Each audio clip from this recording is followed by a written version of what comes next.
Chapter 768. When Nangongzha uttered the word kill, the long-awaited Yama's shadow appeared behind Nangongzha.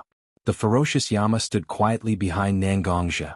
However, everyone who heard Nangongzha's kill vaguely saw a king of hell standing in front of them and staring at them. It was as if he was judging what kind of sin they had committed and what kind of method they should use to make them pay for their sins. However, the Yama's shadow only flashed by. It was completely triggered by the killing intent in Nangongzha's heart. Everyone only saw it for a brief moment. Without the support of Nangongzha's power, it also disappeared. However, Elder Qingmu, who was the closest to Nangongzha, was obviously more affected than the others. After all, Elder Qingmu was currently restraining Nangongzha's movements against Nangongzha's will. If it wasn't for the fact that Elder Qingmu didn't have any malicious intent towards Nangongzha, it was very likely that Elder Qingmu would have been killed by the killing intent of the Yama shadow when it appeared. Even so, Elder Qingmu's head became extremely dizzy at this moment. All the guilt that Elder Qingmu thought he had long forgotten surfaced in his mind. At this moment, Elder Qingmu was unable to concentrate on using his internal force to restrict Nangongzha's movements. Just as Old Man Qingmu could no longer maintain his consciousness, a rather rough voice reverberated in Old Man Qingmu's mind. Suppress. It was just a simple word, but at this moment, it seemed to have received a response from heaven and earth. It directly suppressed all the chaos in Elder Qingmu's mind. Elder Qingmu opened his eyes and suddenly saw a stalwart man in a black cloak standing beside Nangongzha. The man's hair and beard were fluttering and he had a pair of round eyes. However, for some reason this man's figure seemed somewhat illusory. I think you have probably guessed who I am. I am Black Lion Li Yang, the familiar beast of the Blood-Robed Pavilion's current leader. That's right. The man who suddenly appeared beside Nangongzha and used a mantra to suppress the chaos in Elder Qingmu's mind was Black Lion Li Yang. In the previous battle, Nangongzha had summoned Black Lion Li Yang to fight. However, there were many old, young, and women of the Blood-Robed Pavilion left behind by Nangongzha in the Lion Clan Different Space. In order to maintain the stability of the Lion Clan Different Space, Black Lion Li Yang had directly returned to the Different Space to suppress it. Even now, Li Yang felt that Nangongzha was not in a normal state through the lion head seal that he had established with Nangongzha. He tried his best to force his will to descend upon Nangongzha's side. Of course, Elder Qingmu of the Blood-Robed Pavilion greets the sacred beast. When Black Lion Li Yang heard Elder Qingmu calling him a sacred beast, he was shocked. However, the shock only lasted for a moment before it was suppressed. Although his relationship with the Blood-Robed Pavilion was not well known, there must be some records in the ancient books of the Blood-Robed Pavilion. He had never deliberately hidden his identity, so it was not impossible for an old man like Elder Qingmu to know his past identity. It's all in the past, so let's not talk about it. Right now, I'm just Nangong's familiar beast. I'm just fighting alongside him. The reason why I'm here isn't because of anything else. I'm here to solve the complicated situation Nangongzha is in. Do whatever I say. Otherwise, Nangongzha might really turn into a demon and never be able to recover. Elder Qingmu nodded in response. Perhaps the young juniors weren't aware of the identity of Li Yang, who called himself a familiar beast. However, Elder Qingmu, who had read all the ancient books in the Blood-Robed Pavilion, knew that Li Yang was the one who fought alongside the Blood-Robed Pavilion's ancestor. Li Yang naturally wouldn't harm the Blood-Robed Pavilion, the faction created by the Banishment Pavilion, nor would he harm Nangongzha, the successor of the Banishment Pavilion. Please enlighten me, Your Excellency Li Yang. I will do my best to fulfill your request. Li Yang nodded slowly. After all, Qingmu had been very steady and calm ever since Li Yang appeared. Even though Nangongzha was in a critical situation, Qingmu didn't lose his composure. Therefore, Li Yang wasn't worried about Qingmu's ability to execute Li Yang's orders perfectly. Instead, Li Yang glanced at the Calamity Sword beside Nangongzha and sent a portion of his mental strength into the sword to communicate with the sword spirit. Continue to condense your internal strength into needles and pierce the acupoints with your internal strength. Do you understand? Li Yang didn't care whether Qingmu responded to her question or not. Instead, she continued to spew out the names of the acupuncture points and the depth of the stab like a cannonball at Qingmu. Foot Taiyang Bladder Meridian Spleen Acupoint. 1 CUN 3 Fun. Stomach Meridian Foot 3 Li Acupoint. 2 CUN 1 Fun. Rin Meridian Shanzhong Acupoint. 1 Fun 2 CUN. 9 acupoints were listed in a row, and the depth of the needles was precisely specified. This greatly increased the difficulty of Elder Qingmu's acupuncture. His pale face became even paler. Even his hair seemed to have dried up due to the great exhaustion of his spirit and body.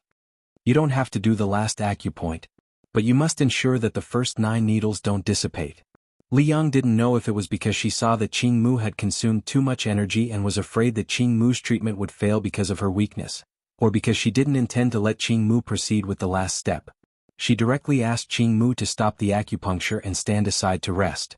Aoki had a lot of trust in Li Yang. Since Li Yang asked him to stand aside, he immediately sat down and began to recover the large amount of internal energy in his body. Chapter 769. Old man Qing Mu, who had used up a lot of energy, didn't have the strength to continue using his internal energy and stabilize the golden needles. So he could only leave the last part to Li Yang. Li Yang closed his eyes and urged his mental power to infiltrate the tribulation sword. He used all kinds of methods to communicate with the sword spirit contained in the tribulation sword. The sword of calamity did have its own spirituality, the so-called sword spirit. However, even after so many years of nurturing, the sword spirit still only had a very simple intelligence. If it wasn't for the close relationship between Li Yang and the banishment, the sword spirit wouldn't have instinctively rejected Li Yang. Li Yang's mental power might have been torn to shreds by the tribulation lightning contained in the sword of calamity. Facing an existence like this that didn't have complete intelligence, Li Yang naturally couldn't expect it to easily understand him. So, he could only use different methods to make the sword of calamity understand him. Under Li Yang's constant persuasion, the sword of calamity's spirituality was stimulated. The body of the sword of calamity trembled like a child who was paralyzed on the ground and wanted to use its small arms and legs to stand up. It seemed a little clumsy, but it was exceptionally patient. That's right, sword of calamity. Just like that, he slowly controlled his body to stand upright. Then he floated in the air and listened to my commands. Only by following my instructions will your master be able to regain his consciousness, and not become a puppet controlled by his own evil thoughts. Li Yang continuously used his mental power to encourage the sword spirit in the sword of calamity, and repeatedly emphasized that the sword of calamity should listen to his orders. As a sword spirit, although its intelligence wasn't complete, it was because its intelligence was relatively weak that it was more sensitive to other people's mental fluctuations. At this moment, the person who was constantly encouraging him didn't have any evil intentions in his heart. Instead, he had a hint of intimacy with him. That was why the sword spirit listened to Li Yang and constantly controlled his body to complete Li Yang's requests. As the heavenly tribulation sword spirit continued to work hard, the heavenly tribulation sword's body actually became vertical as Li Yang had requested. The hilt was facing up while the tip was facing down. It was constantly rotating on its own. A sharp aura was emitted from the heavenly tribulation sword. Now, float 1 foot above the ground and aim 1.5 inches below your master's navel. Li Yang's order came again. The sword of calamity didn't know where the tip of its sword was aiming at. 1.5 inches below the navel wasn't an unimportant acupuncture point. Instead, it was an acupuncture point that was close to the foundation of internal strength cultivators, the sea of breath point. A large amount of internal strength was accumulated in such an acupuncture point. Internal strength cultivators relied on expanding the capacity of the sea of breath point and widening the width of their meridians to increase their strength. Now, Li Yang had the sword spirit of calamity directly aim at the Qihai acupoint, which was the foundation of internal energy cultivators. Qing Mu, who was meditating beside Nangongzhi, immediately stopped meditating. He immediately jumped up from his meditating position and reached out his hand to grab the sword spirit of calamity. He wanted to stop the sword spirit of calamity from piercing such an important acupoint. He wanted to ask Li Yang what he was thinking to do such a thing. At this moment, Li Yang's eyes were fixed on Nangongzhi's sea of breath point. No one knew what he was thinking or calculating. He ignored Qing Mu's attempt to grab the sword of calamity with his own hand. The sword of calamity had its own consciousness, the sword of calamity's spirit. Anyone who wanted to touch the sword of calamity would be attacked by the sword of calamity's thunder of calamity under the control of the sword of calamity's spirit. Qing Mu naturally reached out to grab the hilt of the sword of calamity, so he bore the brunt of the powerful thunder rushing into his body. Lightning itself had a powerful paralyzing and invasive property. At this moment, old man Qing Mu had already entered a state of extreme exhaustion due to his various actions. Under the effects of the lightning's paralysis and his own exhaustion, old man Qing Mu fell into a coma.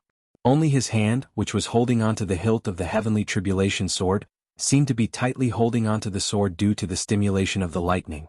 Now, Li Yang's eyes, which had been empty and lifeless, suddenly shone brightly. Because the heavenly tribulation sword had suddenly released the heavenly punishment lightning because of old man Qing Mu's actions, Nangong's internal energy, which had a certain degree of affinity with the heavenly punishment lightning, was affected by it and began to boil. Li Yang also stared at this moment. He directly sent his mental power into the Heaven's Calamity Sword and poured all the energy he used to maintain the Phantom into the Heaven's Calamity Sword. He issued a final command to the Heaven's Calamity Sword Spirit, "Stab here a little." The Sword of Calamity Spirit immediately executed the order and stabbed Nangong's Sea of Breath point after receiving Li Yang's order. Li Yang disappeared due to the exhaustion of energy. Qing Mu couldn't speak because he had fallen into a coma. The Sword of Calamity didn't have complete intelligence, so it naturally had a way to speak. However, at this moment, a sharp female voice suddenly rang out on the battlefield. "Qing Mu, you old bastard! How dare you!" At this moment, Qing Mu's posture was too misleading. His hand was tightly holding the Sword of Calamity, and his face was lowered so that no one could see his expression. The sword was already stabbed into Nangong's abdomen, and the wound was still bleeding. No matter how one looked at it, it was Qing Mu who directly stabbed the Sword of Calamity into Nangong's abdomen. He wanted to take Nangong's life. Bai Shui, who had been fighting the allied forces with Qi Yan and Ho Tu on the main battlefield, occasionally looked back at Qing Mu's situation. He just happened to see Qing Mu directly stabbing the Sword of Calamity into Nangong's abdomen. Bai Shui, who had always been very calm, no longer had his usual calmness after seeing this scene. Instead, he roared in the direction of old man Qing Mu as if he had exploded. Chapter 770. Bai Shui's roar attracted the attention of all the disciples of the Bloodcloth Pavilion and the ninjas of the Ninja Alliance to Old Man Aoki. Almost everyone saw the scene of Old Man Aoki directly stabbing the Tribulation Sword into Nangong's body. Everyone was shocked speechless by this scene. After all, Old Man Aoki could be said to be a model of virtue and prestige in the Bloodcloth Pavilion. At this moment he actually stabbed his own head with a long sword. However, just when everyone was surprised, Nangongzhe, who was lying on the ground and seemingly unable to move, suddenly stretched out a hand and grabbed the Tribulation Sword. The sharp Tribulation Sword was tightly held by Nangongzhe, but it didn't cut Nangongzhe's hand. Instead, it seemed to be very excited and trembled slightly. Okay, calm down a little. I'm still injured here. If you move around, it won't be so easy to recover." Nangongzhe's slightly weak but exceptionally gentle voice directly transmitted to everyone's ears. Bai Shui, who was slowly filled with anger, heard Nangongzhe's voice at this moment, and her anger turned into drops of tears that directly overflowed from her eyes. After hearing Nangongzhe's words, the Tribulation Sword seemed to be afraid that its movement would worsen Nangongzhe's injury, so it also quieted down. Nangongzhe gently placed his hand on old man Qing Mu's hand, which was gripping the hilt of the Calamity Sword because of his tight muscles. A thick stream of internal force was transmitted into old man Qing Mu's body just like that, making old man Qing Mu's nerves, which had been tense due to the passage of lightning, relax. Old man Aoki's muscles suddenly relaxed, and his entire body collapsed to the ground because of the lack of support. At this moment, everyone saw old man Aoki's pale and aged face because of excessive consumption. The moment Bai Shui saw old man Aoki's complexion, her heart was filled with guilt. After all, old man Aoki's current condition was extremely bad. It was obvious that he had used up a lot of his source energy to deal with Nangongzhe's problem. If he couldn't replenish his source energy in the future, it was very likely that old man Aoki's lifespan would be greatly shortened. Nangongzhe reached out and grabbed the Tribulation Sword's hilt, directly pulling it out of his body. He stroked the wound left by the Tribulation Sword with his other hand, and a thick internal force directly adhered to the wound, stopping the bleeding and constantly helping the wound heal. Nangongzhe's mind and body were indeed controlled by the murderous aura and all kinds of dangerous energy in his body because he was possessed by the devil. However, old man Aoki's 9 precise acupuncture points directly channeled the chaotic energy in Nangongzhe's body, preventing Nangongzhe's state of being possessed by the devil from spreading. However, the most important thing was the last stab of the Tribulation Sword. This stab directly touched Nangongzhe's dantian, which contained a large amount of internal force. However, it didn't pierce through it and just touched the edge of the dantian. The moment it touched the dantian, the energy that Li Yang injected into the Tribulation Sword at the last moment was directly transmitted to Nangongzhe's dantian. The moment the energy that contained Li Yang's will entered Nangongzhe's dantian, it began to display its own power. Lions were ferocious, unstoppable and intimidating. They were the king of all beasts. Li Yang, as the black lion among lions, was able to display the unique characteristics of a lion to the extreme, such as bravery and deterrence. Li Yang's power had the special ability to suppress evil spirits. Being possessed by the devil was a phenomenon that occurred when the power in one's body lost control and stimulated the ferocious nature in one's body. When Li Yang's power entered Nangongji's body, it immediately formed a powerful force with internal force and began to fight the evil spirit in Nangongji's body. Although both sides consumed some energy in the process, the evil spirit in Nangongji's body was successfully suppressed. This could be seen from Nangongji's eyes that had returned to normal. After the evil spirit in his body was suppressed, Nangongji's will also directly awakened. Nangongji glanced at old man Qingmu who had fallen to the ground. He didn't put on any airs and directly went to old man Qingmu's side to help him up. Then he beckoned a disciple of the Blood Cloak Pavilion and handed old man Qingmu to him. Then he walked directly to the center of the battlefield. There was a great terror between life and death. The evil spirit controlling one's body was a phenomenon that drifted between life and death. It was precisely because of this great terror that Nangongji's mental state had a breakthrough. At Nangongji's level, the accumulation of internal force was not so important. Every breakthrough in mental state could bring about the greatest benefits to a person. Nangongji slowly walked to the center of the battlefield step by step. The momentum on his body also became stronger and stronger. Nangongji's sword domain was open little by little. The sword domain's auxiliary ability was greater than its offensive ability. At this moment, it had become extraordinarily powerful. Everyone who was wrapped in Nangongji's sword domain felt an unstoppable powerful edge waiting for an opportunity to strike.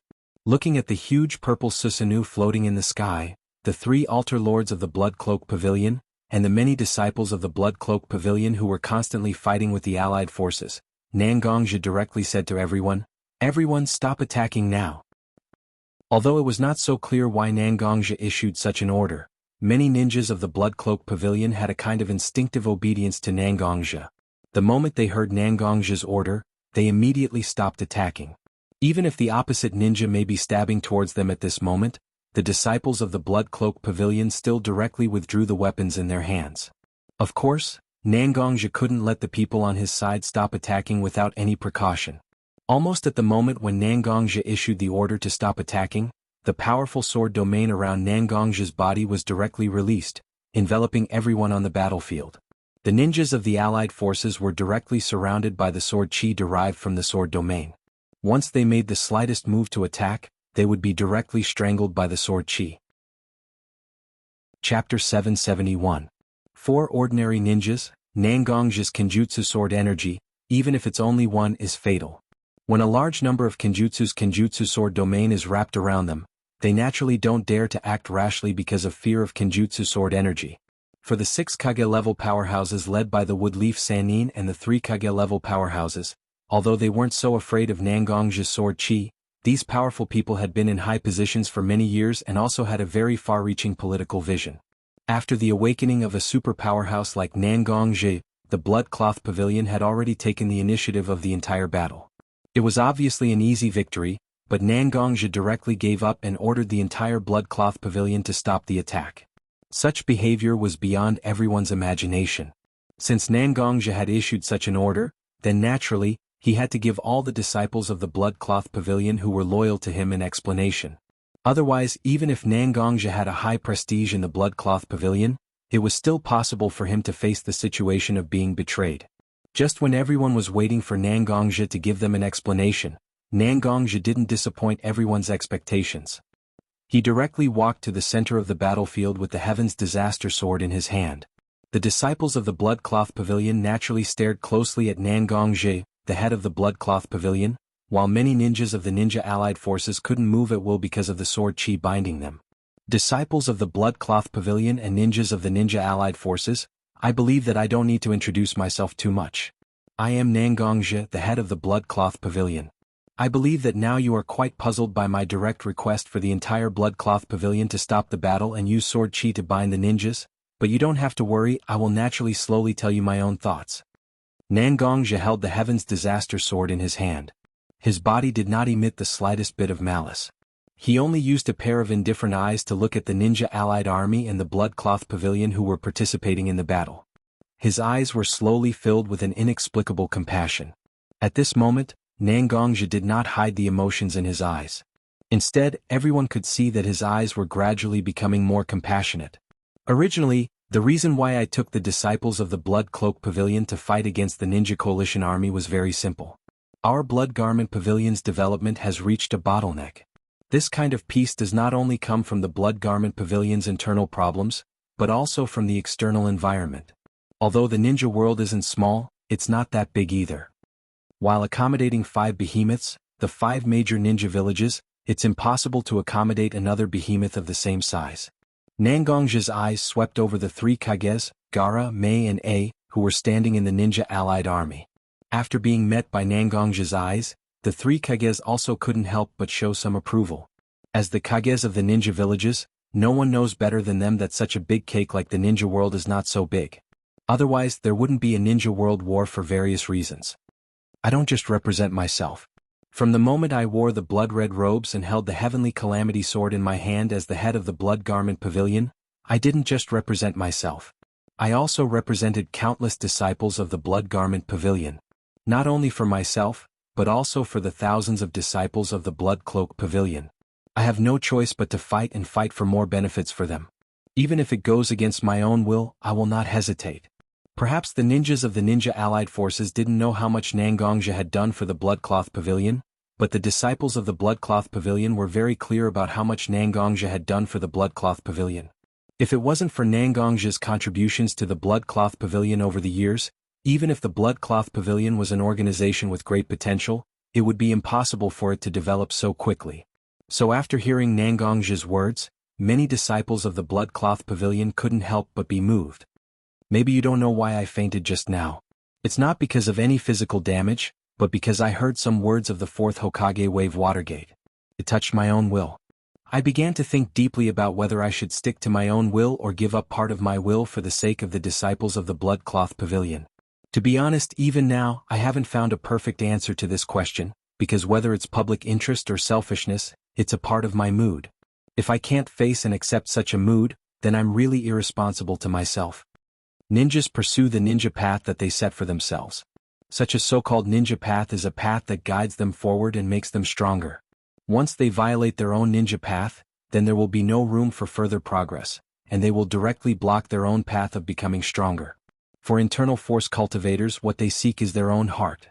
Internal force cultivators' practice is a kind of practice that constantly develops their body and spirit with the help of the forces of nature.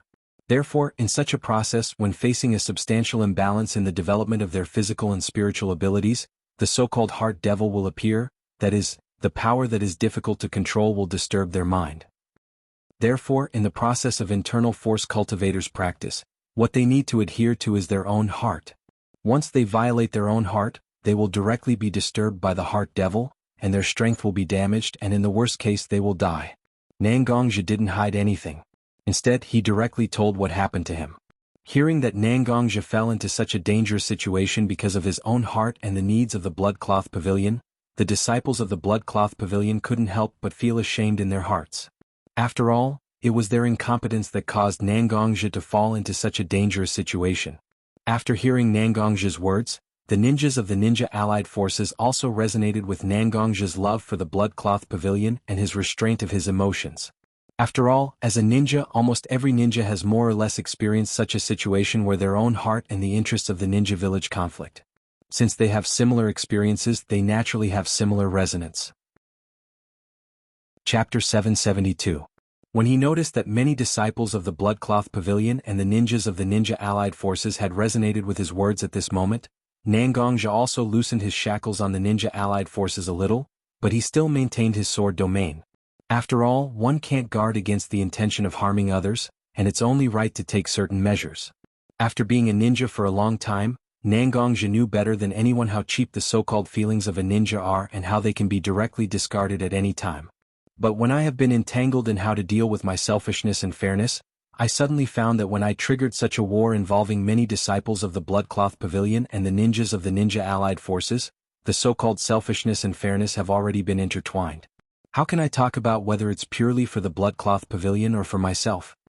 After saying that, Nangongja couldn't help but look down at the sword in his hand. There seemed to be scarlet blood left in the cracks of the sword because of all the years of killing. His eyes were full of helplessness and contempt for himself. In fact, Nangongja had always thought that he was the one who had paid the most, but when he looked back at everything he had experienced, how could other people's lives be more comfortable than his?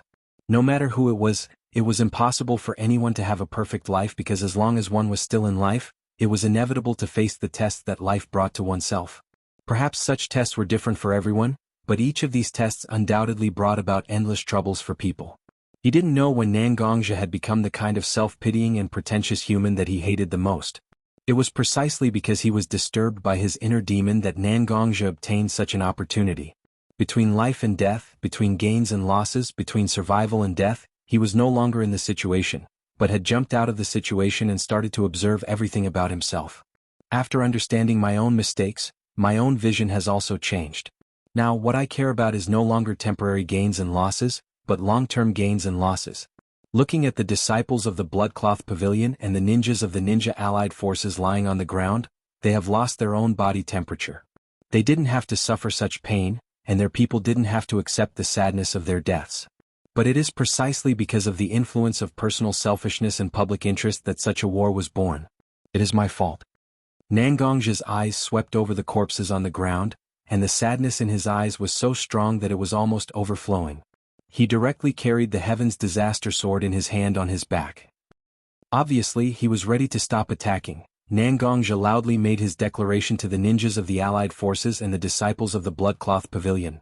From now on, the Bloodcloth Pavilion, for the sake of eternal peace and no longer spread sorrow to the ninja world, I will apply to the Allied Ninja Allied Forces to stop the war and negotiate peace.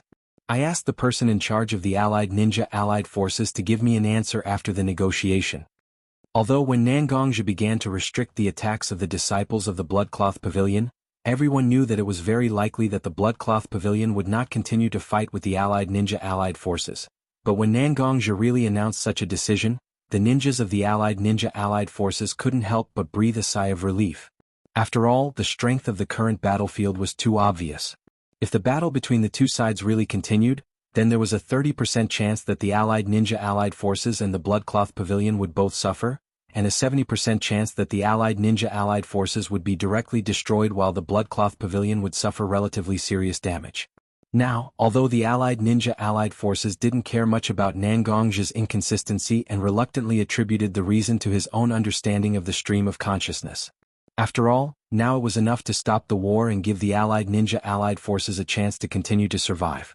Whether Nangongja's reason was sufficient or not was not worth the Allied Ninja Allied Forces to consider. It was better to let the disciples of the Bloodcloth Pavilion, as well as the five-element altar master, and Nangongja have an in-depth discussion. Disciples of the Bloodcloth Pavilion, now listen to my order to gather and retreat 5 miles to show the Allied Ninja Allied Forces our determination to negotiate. After making his declaration of truce, Nangongja didn't wait for the Allied Ninja Allied Forces to respond to his declaration. He directly ordered the disciples of the Bloodcloth Pavilion to leave the battlefield and set up camp. Although Nangongja's words just now combined with the impression many disciples of the Bloodcloth Pavilion had of Nangongja, and reluctantly made the disciples of the Bloodcloth Pavilion accept Nangongja's words, but as the higher-ups of the Bloodcloth Pavilion, the 4 altar masters here wouldn't accept Nangongja's words so easily. After all, the losses of the Bloodcloth Pavilion here were too great. If they directly retreat now, the losses of this battle would be too great. Moreover, this time, the Blood Cloak Pavilion and the 5 great shinobi villages have completely shed all pretense of cordiality. Although the 5 great shinobi villages don't have enough power to deal with the Blood Cloak Pavilion due to many limitations in strength, but as long as the Blood Cloak Pavilion still exists in the shinobi world, it will definitely become a stubborn bone in the throat of the 5 great shinobi villages. As long as they accumulate enough power in their hands, the shinobi allied forces will definitely directly destroy the Blood Cloak Pavilion with a thunderous force.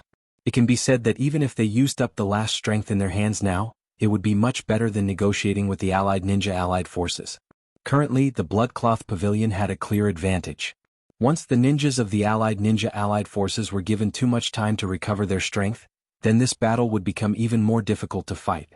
However, other than the unconscious old man Qing Mu by Shui Qian Ho Tu, and the other 5 element altar masters did not act up on the spot. Instead, they followed Nangongji's instructions and led the disciples of the Blood Garment Pavilion to retreat and set up camp.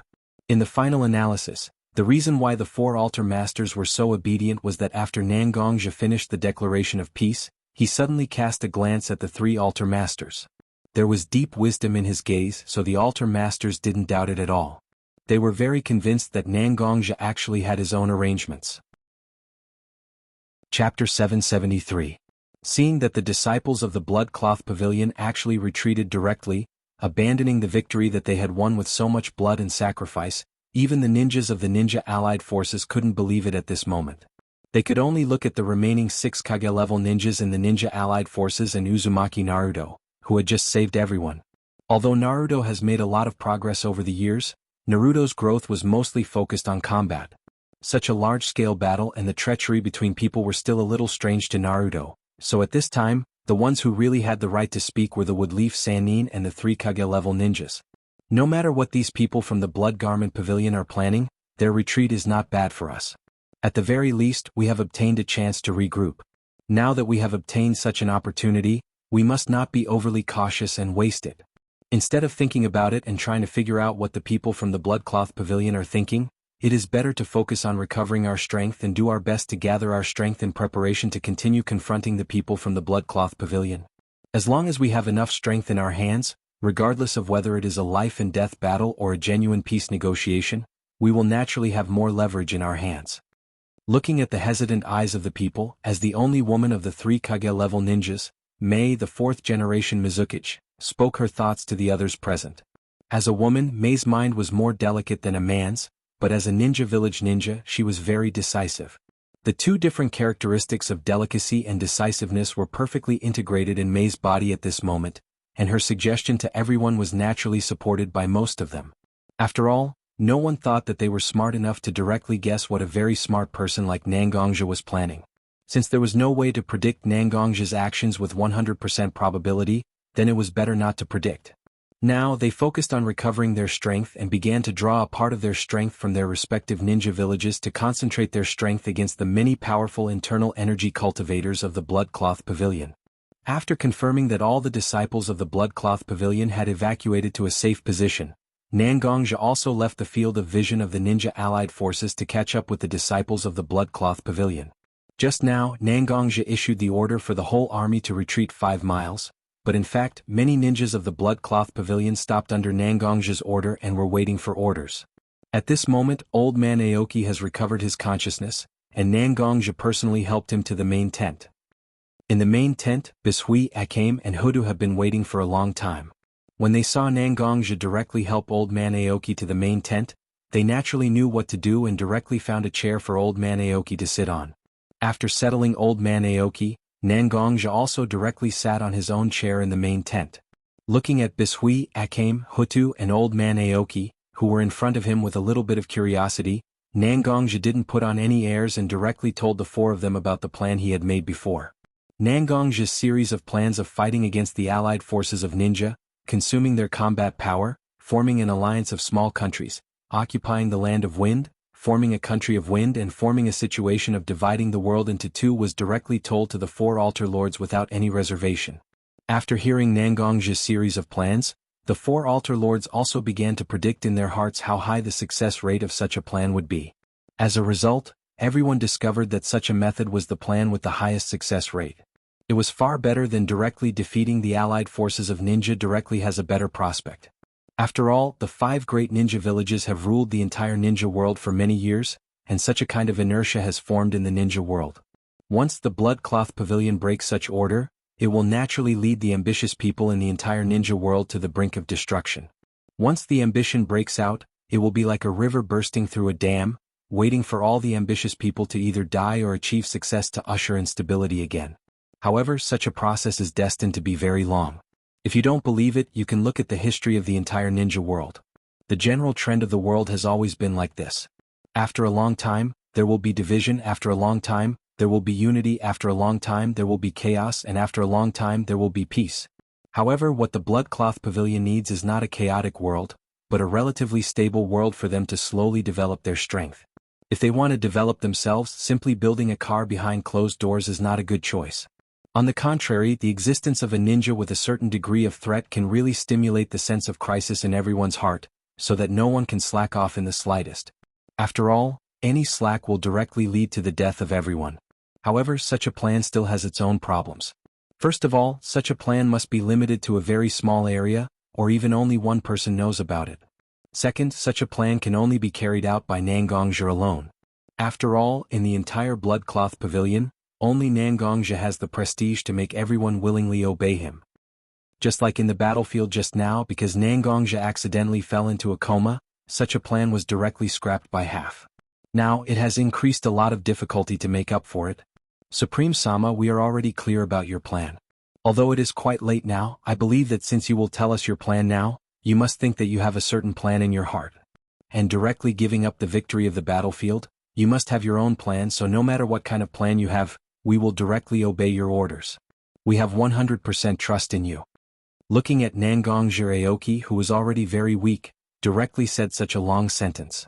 At this moment, the other 5 elements altar lords of the Bloodcloth Pavilion looked at Nangongja with full of trust in their eyes. Such a feeling of being trusted made Nangongja's heart extremely warm at this moment. Chapter 774. Looking at the 4-5 elements altar lords standing in front of him, Nangongja was also very emotional. After all, in the ninja world, how many people can trust him so unconditionally like these 5 elements altar lords? Nangongja clapped his hands, and Uchiha Sasuke also directly walked out from behind a curtain in the big tent. Seeing Uchiha Sasuke walking out like this, although the eyes of the 4-5 elements altar lords were quite surprised, there was not much rejection. After all, although Uchiha Sasuke once had the identity of a ninja, Uchiha Sasuke was also the disciple of Bloodcloth Pavilion's chief, Nangongja. In the battle just now, Uchiha Sasuke personally killed many ninjas of the ninja allied forces and completely broke with the 5 major ninja villages, so at this moment, it was not difficult to understand that Uchiha Sasuke directly walked out. Although there was no way for my plan to be smoothly implemented before due to various reasons, I have been preparing for such a plan for a long time. The small countries themselves have also gathered enough strength. We must not give up such a force easily.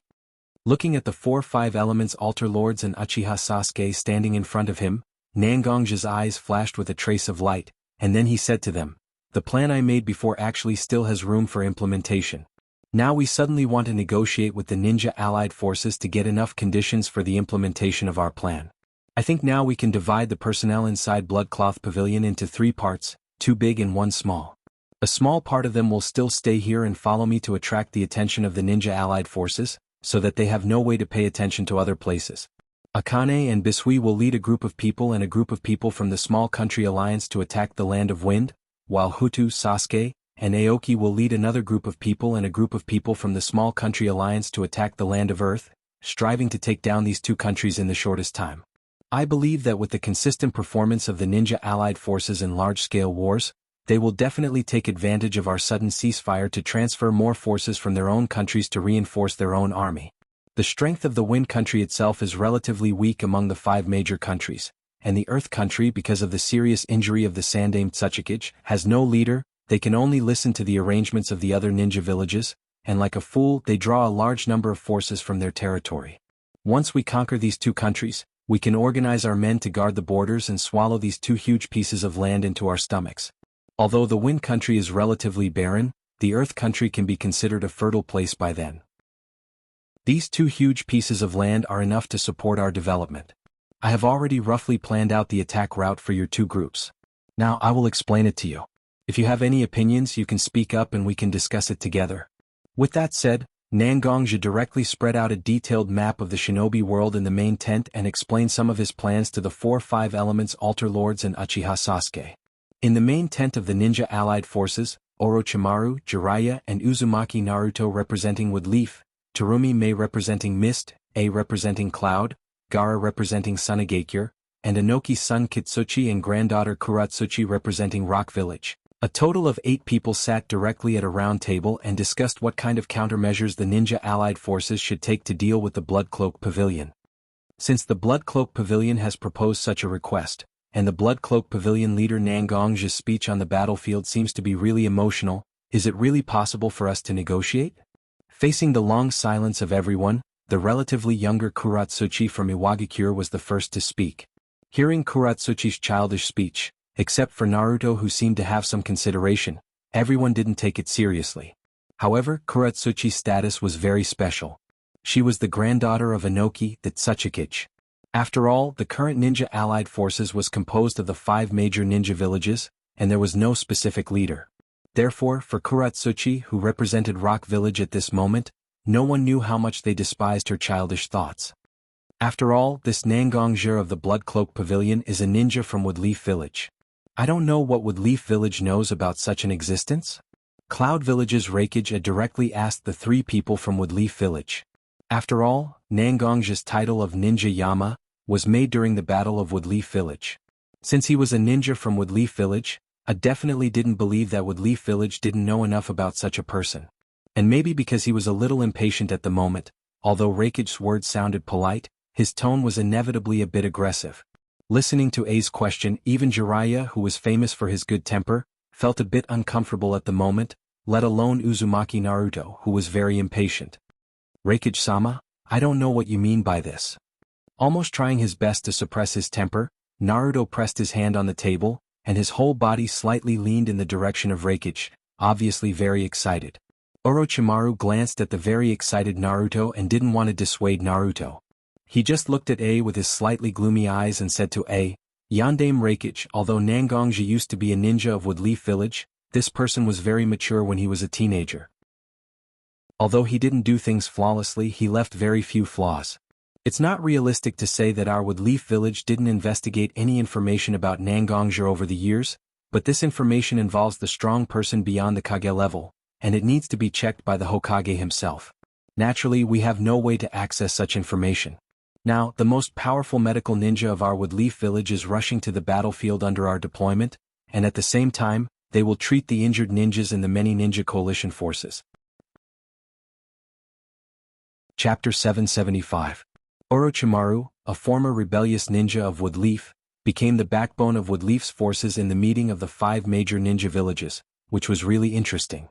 With the hot temper of the 4th Raikage, when he saw Orochimaru sitting at the table, he was already a little unhappy, but after listening to Orochimaru's words, A unexpectedly didn't directly show his temper, but directly sat in his seat. Although his face was not good, he still didn't speak. In the end, it was because of one thing that Orochimaru just mentioned. Woodleaf was gathering its internal medical ninja to support the frontline troops.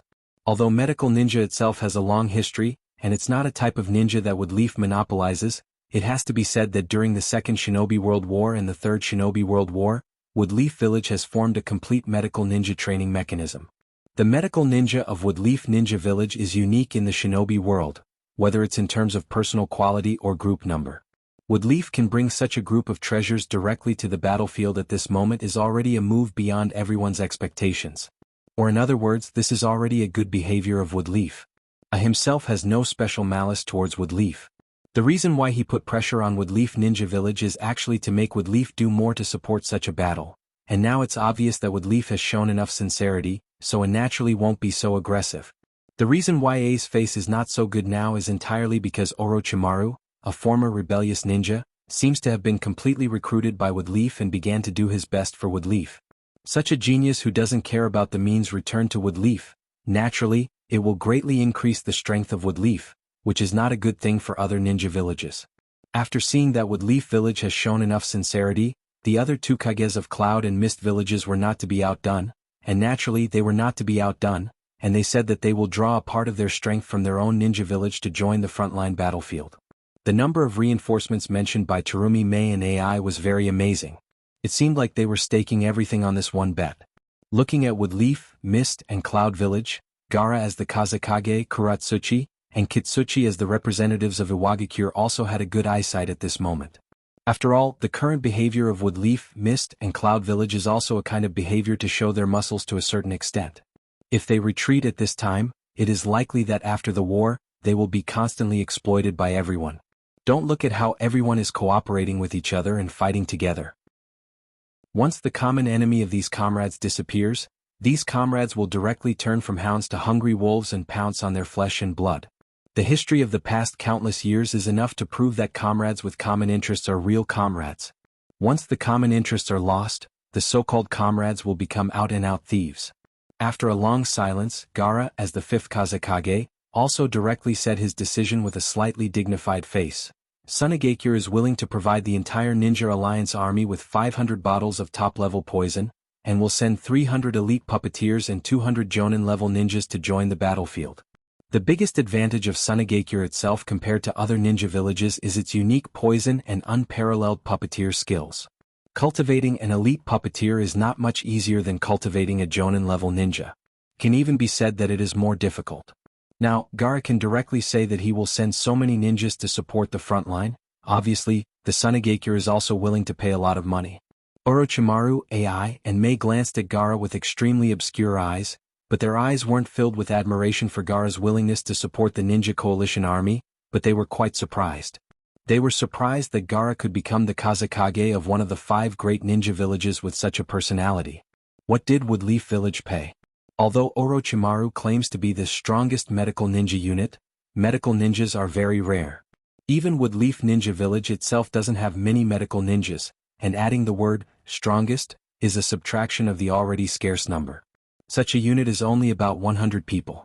Although the Mist and the Cloud expressed their attitude very early, and the numbers they said were very amazing, they were also accurately counting the number of ninjas to ensure that enough ninjas stay in their villages. They didn't go all out like Gaara. Gaara wasn't a fool. As a Jinchuriki, Gaara was very sensitive to other people's eyes, good thoughts and evil thoughts. Orochimaru, Terumi Mei and Ai's eyes were actually caught by Gaara, but Gaara had no choice but to make such a desperate move. Compared to other ninja villages, the geographical location of the Wind Country is very disadvantageous. Most of its territory is desert, and there is no way for civilians to survive. In some places even ninjas will die if they are not careful. Although this time's Shinobi World War is not an internal war between the 5 major ninja villages, the situation is far better than the previous ones. It can be said that such a war has almost wiped out the Wind Country's strength. According to Gaara's estimate, it will take at least 10 years to recover with the ability of his country. Sand Village can't afford to stay in place for 10 years. After all, the development of the ninja world is the survival of the fittest and the survival of the strong. While other ninja villages are improving, Sand Village is still licking its wounds. Such a situation is simply a slow death. That's why Gaara was so desperate and directly pulled almost all of Sunagakure's power into the battlefield, using these forces as bargaining chips in the final negotiation to win more benefits for the Land of Wind and Sunagakure. Orochimaru, Ai and Terumi Mei were also shocked. After all, most of the Kage are stable existences. Suddenly, Gaara staged such a big gamble which really surprised everyone. Chapter 776. Gaara's method surprised Orochimaru, Mei and Ai, but it also added a lot of pressure to Kitsuchi and Kuratsuchi, who had been hesitating. Sandai Minoki of the Rock Village was still in a coma, so there was no one in the Rock Village who could make the decision at this moment. They could only push out Kitsuchi and Kuratsuchi, who had good prestige and strength, to represent the entire Rock Village. Everyone present was very familiar with Inoki because Inoki himself could be said to be an old man. His words and actions were almost watertight. When it came to his own interests, he was very difficult to deal with. But relatively speaking, Kitsuchi and Kuratsuchi, who were sitting here now, didn't understand the roundabout gullies in the hearts of these high-ranking people. Instead, they directly understood the meaning of everyone's words. Looking at the 4 other villages except for the Rock Village at this moment, the hearts of Kitsuchi and Kuratsuchi became heavier and heavier. Although they weren't so good at scheming against people, as relatives of Inoki, Kuratsuchi and Kuratsuchi naturally knew the current situation of the Rock Village. If they want to keep up with the number of support, the Rock Village will definitely face great danger. Such a difficult decision wasn't something that Kuratsuchi and Kuratsuchi could make. While Kuratsuchi and Kuratsuchi were still struggling in their hearts, the people of the other 4 villages also looked at Kuratsuchi and Kuratsuchi, as if they were waiting for how much support the Rock Village would give to the front line.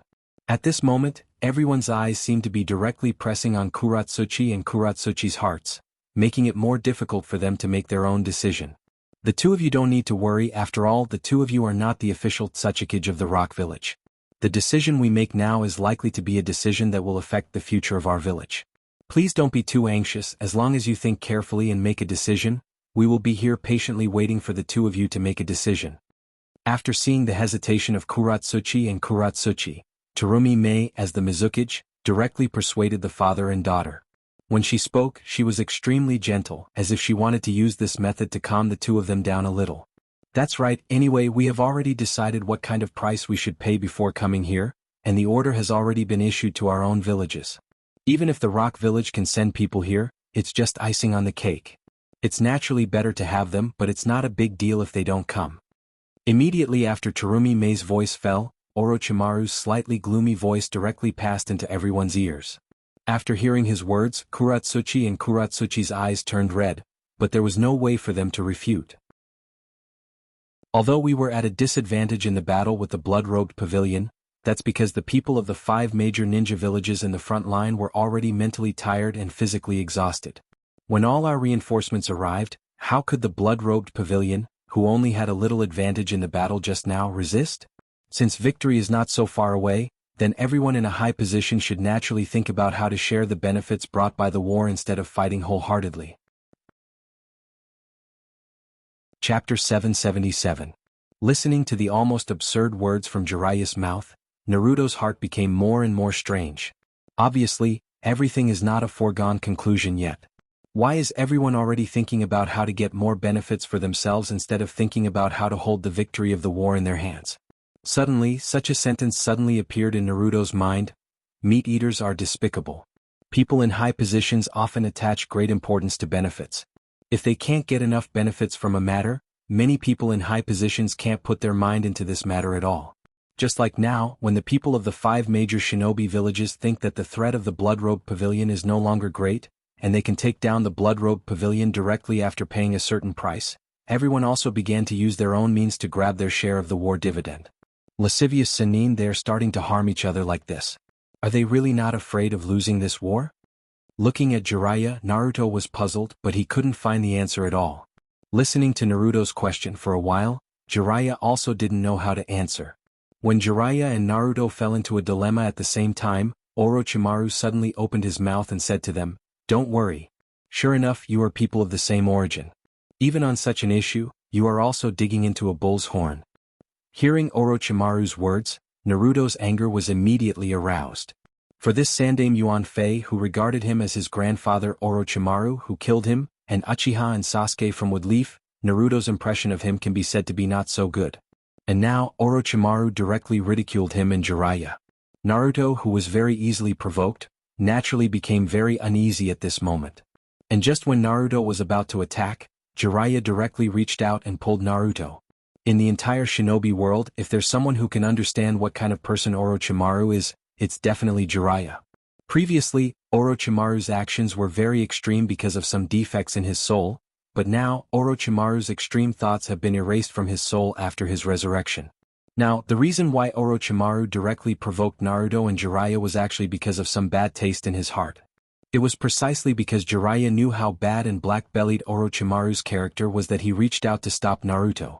He didn't want the friction between the two to become more intense. Jiraiya couldn't stop Orochimaru, but he could stop Naruto.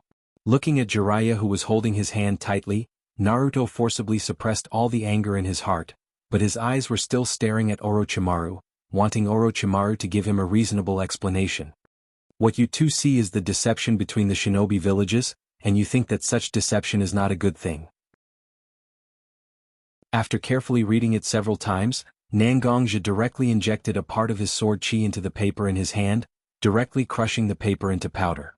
With a gentle wave of his hand, the paper dissipated into the dust. Sure enough, after seeing that I took the initiative to admit defeat, the ninja allied forces immediately couldn't help but want to take advantage of the Blood Cloak Pavilion's disadvantage and start preparing to directly defeat the Blood Cloak Pavilion? It's a pity. Nara Shikaku's status is still too low. The only ninja who is proficient in the art of war was directly ignored. The ninja allied forces can only fight me blindly. Chapter 778. Just when the reinforcements mobilized by the ninja allied forces had not yet arrived at the battlefield, suddenly, an invitation was sent from the Blood-Clothed Pavilion's base to the ninja allied forces' base. This letter was naturally written by Nangongja himself and sent someone to deliver it to the ninja allied forces. After receiving such an invitation, the ninja allied forces naturally wouldn't underestimate it. The representatives of the 5 great ninja villages once again gathered in the main tent at this moment, looking at such an invitation made of ordinary paper. Perhaps it's because they've been ninjas for too long. After seeing such an invitation from the enemy camp, they naturally wouldn't open such an invitation so casually. Almost all the people who were proficient in poison and mechanism jutsu were gathered here, and after studying this invitation for a long time, they still didn't find any problems. After waiting for a long time for the inspection, this was the only result they got. Everyone felt a little awkward in their hearts. Among them, the most hot-tempered one, walked directly to the invitation and grabbed it in his hand. Fourth Raikage-sama, please don't worry. Let's be careful and check it carefully again before opening such an invitation, okay? Seeing holding such an invitation in his hand, Kitsuchi was very nervous, and he quickly came forward to persuade not to be so reckless. However, there is a feud between the rock and the cloud. Over the years, no one knows how many people have lost their lives because of the conflict between the two villages. Even if Kitsuchi didn't say anything that would cause a misunderstanding, it still made A's heart very uncomfortable. Humph, Iwagakure is really a group of cowards. The first thing you think of is conspiracy. Since you're all so timid, let me see what's the mystery of such an invitation. If you guys are afraid, just find a corner and stay there. Although the Raikage's words were mainly aimed at Iwagakure, it also directly ridiculed the entire allied forces and their villages. Even if everyone knew A's temper, they couldn't help but be a bit angry. However, AI didn't care if others were angry at him or not. If they were really angry, they could just come up and fight with him. What was the point of showing their anger with his eyes? He put his finger into the slit of the invitation card and opened it directly. The words that were written with a brush rushed directly into AI's eyes. War or peace, do you have a decision? Just 8 words were enough to fill up the entire invitation card. After seeing these words, A's eyes suddenly became a bit dazed, as if a sharp sword was held in Nangongja's hand and stabbed towards him. In a panic, A directly threw the invitation in his hand away, and he also directly jumped back half a step as if he was avoiding something. When the crowd saw that AI had retreated, they began to feel nervous. Everyone was also prepared for battle. Their eyes were vigilantly looking at the invitation card that AI had tossed aside. After a subconsciously dodged, he also touched his goatee a bit awkwardly. After all, he was so arrogant and ridiculed everyone, and he even opened the invitation, but now he was directly scared by the invitation. It was really difficult for A to accept. But A's hand touched his chin, but he couldn't touch his goatee. AI Qingjie covered his chin with his entire hand. When he touched his chin, he found that the beard on his chin had been directly cut into a flat cut as if it had been cut by a sharp blade. This, A slightly exclaimed, and everyone also looked at A's direction. Suddenly, they found that A's goatee was cut into a rather funny appearance, but they didn't have the slightest mood of ridicule in their hearts. Instead, their eyes became more cautious. A mere invitation can directly make the fourth Raikage, a Kage of a village, unable to dodge, and it took him a long time to react after being hit. Is this a joke? The strength of Nangong of the Blood Cloak Pavilion has reached such a level? After seeing such a scene, the hearts of all the members of the ninja allied forces sank. Everyone knows that Nangong's sharp sword attack is a powerful existence, and the ability to cut off the fourth Raikage's goatee without him noticing was also done by the sword attack. The fact that the sword attack could produce such an effect is enough to prove how powerful Nangongja is at this moment. It even gave everyone the illusion that the previous battle was actually a joke between Nangongja and the ninja allied forces, and then Nangongja used the sword domain to restrict everyone in the battlefield. This kind of feeling became more and more intense. For the unknown, as long as one is a person, they will instinctively feel fear. And what level of strength Nangongja has at this moment, and how much of a threat he can pose to the ninja allied forces, at this moment all of these have become unknown. How can the ninjas of the ninja allied forces not feel fear in their hearts? After a little fear appeared in everyone's heart, and then looking at the invitation that Nangongja handed to the ninja allied forces, everyone was quite at a loss at this moment. Should we fight or make peace? Fight? Can we really fight against such a strong person who doesn't know the depth of his strength? And if we make peace, then as we expected, will we be able to see the Blood Cloak Pavilion kneel down and beg for mercy, and then directly plunder the Blood Cloak Pavilion's savings? Originally, they thought that they would win, but now it seems that they are starting to think that the situation will develop in the direction of 50-50. The heads of the 5 major ninja villages in the ninja allied forces were inevitably anxious at this moment. Chapter 779. Looking at the invitation card that had fallen to the ground, the words written on it also rushed into everyone's eyes. Although the fourth Raikage AI had just opened the invitation and released the sword energy contained in it, there was still some sharp aura left in the big words, which made everyone present feel a bit of pain in their eyes. War or peace? Now the ninja allied forces really couldn't give a suitable answer. It seems that we have to urge our reinforcements to come to the battlefield as soon as possible. Although we don't know how strong the Bloodcloth Pavilion and Nangongja are, and whether they have the same strong reinforcements as us, it's obvious that the Bloodcloth Pavilion thinks that they have the ability to fight us head-on. If we don't succeed in delaying Nangongja and the Bloodcloth Pavilion, maybe we will really suffer heavy losses here. Terumi Mei looked at the invitation on the ground, and her eyes were quite dignified. When Nangongja was still working for Woodleaf, Terumi Mei had fought with Nangongja several times. As the opponent of Nangongja, she knew Nangongja very well at that time. Although this man was young at that time, his behavior was very steady and mature. He did things almost flawlessly, and there were no effective flaws that could be grasped in every action. Such a very steady person from an early age naturally wouldn't suddenly become radical and take risks. Looking at the current Nangongja deliberately showing this attitude, it was obvious that he didn't put the ninja allied forces in his eyes at this moment. Therefore, based on her understanding of Nangongja, Terumi Mei also said such words. Most of the people who have been in contact with Nangongja, after hearing Terumi Mei's words, all of them agreed with her. After all, it's easy to change mountains and rivers, but it's hard to change one's nature. A person's habits and rules of speaking and doing things can't be changed casually. At this moment, the heads of the 5 major ninja villages all used their own methods to issue orders to the reinforcements to speed up the march. After all the orders were passed, Orochimaru suddenly reached out and beckoned a ninja of Konoha, and said to the ninja, "Don't worry, Orochimaru. Pass down the order." Everyone starts to pay close attention to the movements of the Bloodcloth Pavilion. Since Nangongja sent such an invitation to us, it will definitely not end here. He will definitely find another opportunity to put pressure on us, so that we have to sign the so-called peace agreement with him because of some pressure reasons. Once you find anything, report it to us immediately. After hearing Orochimaru's words, the Woodleaf ninja immediately bowed his head and walked out of the tent. After everyone heard Orochimaru's arrangement, they also felt that what Orochimaru said was very reasonable, and Orochimaru himself didn't seem to intend to hide the matter of his investigation. The order he gave to the Woodleaf ninja was also reported to us after returning. Such behavior was quite enjoyable for everyone present. The cold-hearted and ruthless Lung Jun Orochimaru had now become so proficient in the ways of the world. For a moment, everyone was quite shocked. Orochimaru didn't care about other people's opinions at all. In fact, what Orochimaru wanted to do was to let Nangongja be free to play his plan and see how much change this person who was a ninja but wasn't a real ninja can bring to the ninja world. Since Nangongja wanted to force the ninja allied forces to negotiate with him, Orochimaru was of course happy to promote such a thing and see what kind of plan Nangongja had. After waiting for a few minutes, the Woodleaf ninja who was sent by Orochimaru to investigate the movements of the Bloodcloth Pavilion returned to the main tent. He half knelt on the ground and respectfully said to Orochimaru, "Reporting to Orochimaru-sama, the Bloodcloth Pavilion has indeed taken action now. In the middle of our ninja allied forces camp and the Bloodcloth Pavilion's camp, a long table has been placed at the moment. The leader of the Bloodcloth Pavilion, Nangongja, is also sitting on the side of the long table accompanied by a woman at the moment. He seems to be waiting for something." As a scout, this Woodleaf ninja was very scrupulous in his duty. He didn't take any of the main points of view in his description. Instead, he was very objective and directly described everything he saw. However, everyone present also experienced a lot of hardships.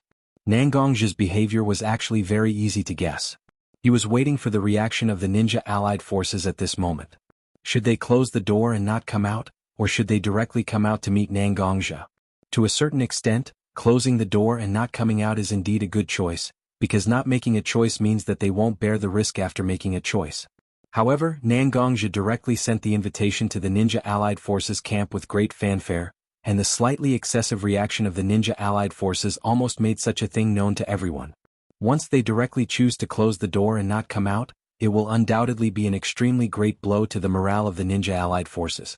It is not yet possible to decide whether to fight or reconcile with the Bloodcloth Pavilion in the future. Once the morale is lost, no matter what choice they make, they will undoubtedly suffer a huge loss. After all, there are only 2 people standing up at the moment, and one of them is a woman. Even with such a lineup, the higher-ups of the ninja allied forces didn't dare to go out. So, If they really face a difficult battle, won't the higher-ups of the ninja allied forces also be unwilling to go all out because of their pride?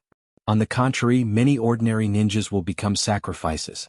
And once they really go out and have a face-to-face discussion with Nangongzhi, Nangongzhi will definitely take advantage of the fact that the ninja allied forces' strength has not been replenished, and his blood-cloth pavilion side has a relatively advantageous position, so he will make all kinds of demands that the ninja allied forces can't accept. At this moment, the people who were standing in the middle of the tent, who could make decisions, also didn't know what to do. We will face what we have to face after all. Blindly escaping now will only put us in a disadvantageous position. After all, what Nangongzhi wants now is to seize more benefits from our hands.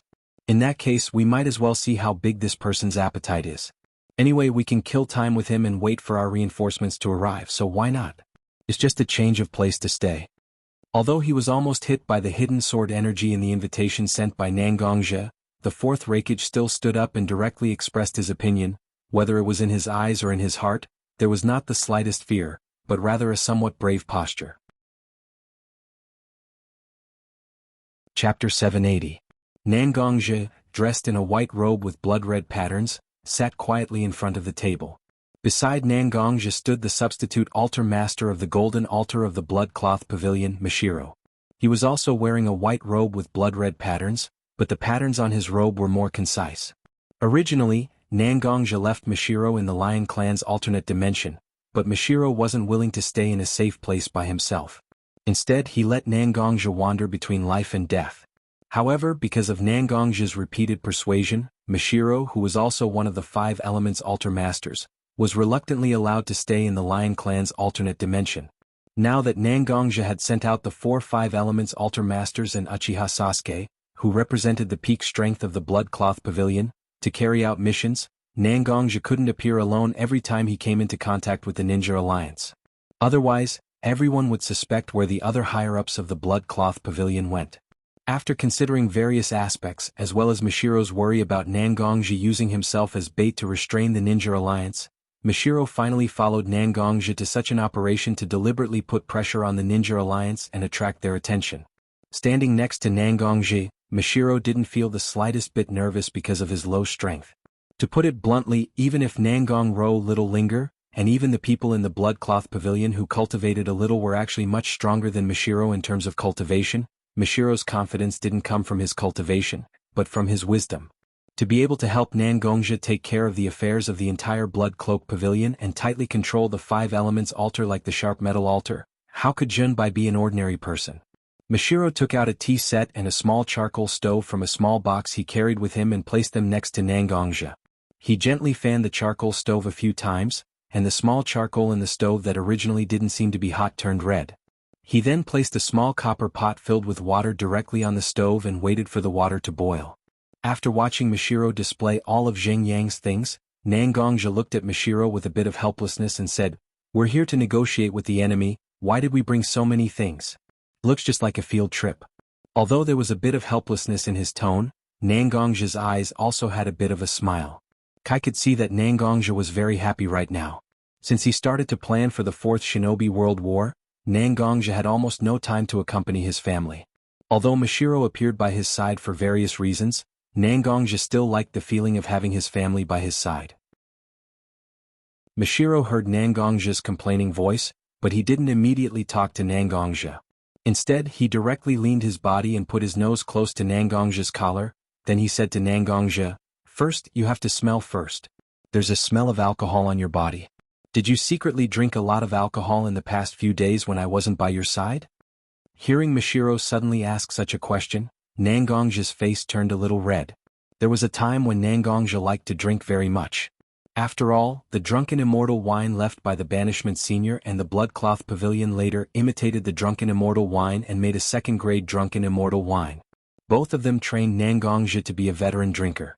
However, as Mishiro stayed longer and longer in the Bloodcloth Pavilion and read a lot of books about food in the human body, he directly forced Nangongzhi to quit drinking.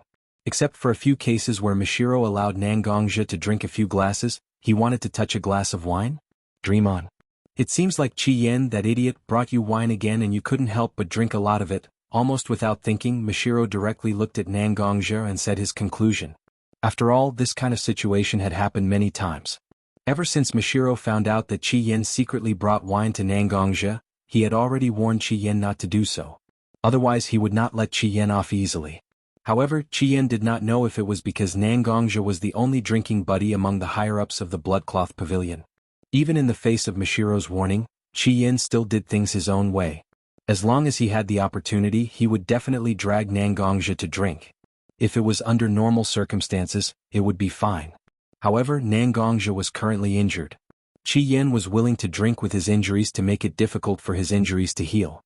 However, Mishiro was unwilling to let Nangongja have any injuries left on his body. You asked me why I suddenly brought so many things here. Isn't it to let these tea leaves specially cultivated by the Bloodcloth Pavilion that can regulate internal qi to help you offset some of the injuries caused by the wine? I don't care if you like to drink or not, you have to drink properly. Although Mishiro's words were quite harsh, Nangongja knew very well that Mishiro was actually worried about his body. Although it was not appropriate to use the words deep love here, it could still slightly express Mishiro's feelings. Although Mishiro kept saying all kinds of things, his hands did not stop at all. It required extremely complicated steps to stimulate the internal qi of the tea leaves. Even the most proficient tea master in the Bloodcloth Pavilion would need to concentrate for at least a quarter of an hour before he could do it. However, Mishiro directly reduced the process to about 6 minutes while he was happily bickering with Nangongja. Moreover, part of the time was waiting for the water in the copper pot to be heated to a certain temperature. Looking at Mishiro's slender hand in front of him, Nangongja also smiled slightly and directly took the teacup from Mishiro's hand. He observed the color, smelled the fragrance and tasted the taste. Although Nangongja did not care about the many details when drinking tea, he still attached great importance to Mishiro's cup of tea. He followed the 3 steps that were necessary in drinking tea. Chapter 781. After drinking a cup of tea, Nangongja instantly felt a warm current flowing through his body. It continuously cleared up the parts of his inner energy that were slightly stagnant. Gently sniffing the faint fragrance left on the teacup with his nose, Nangongja's high tension due to his responsibility also slightly relaxed. In front of his family, Nangongja never deliberately concealed his true feelings, so Mishiro also easily saw Nangongja's mood change from Nangongja's eyebrows.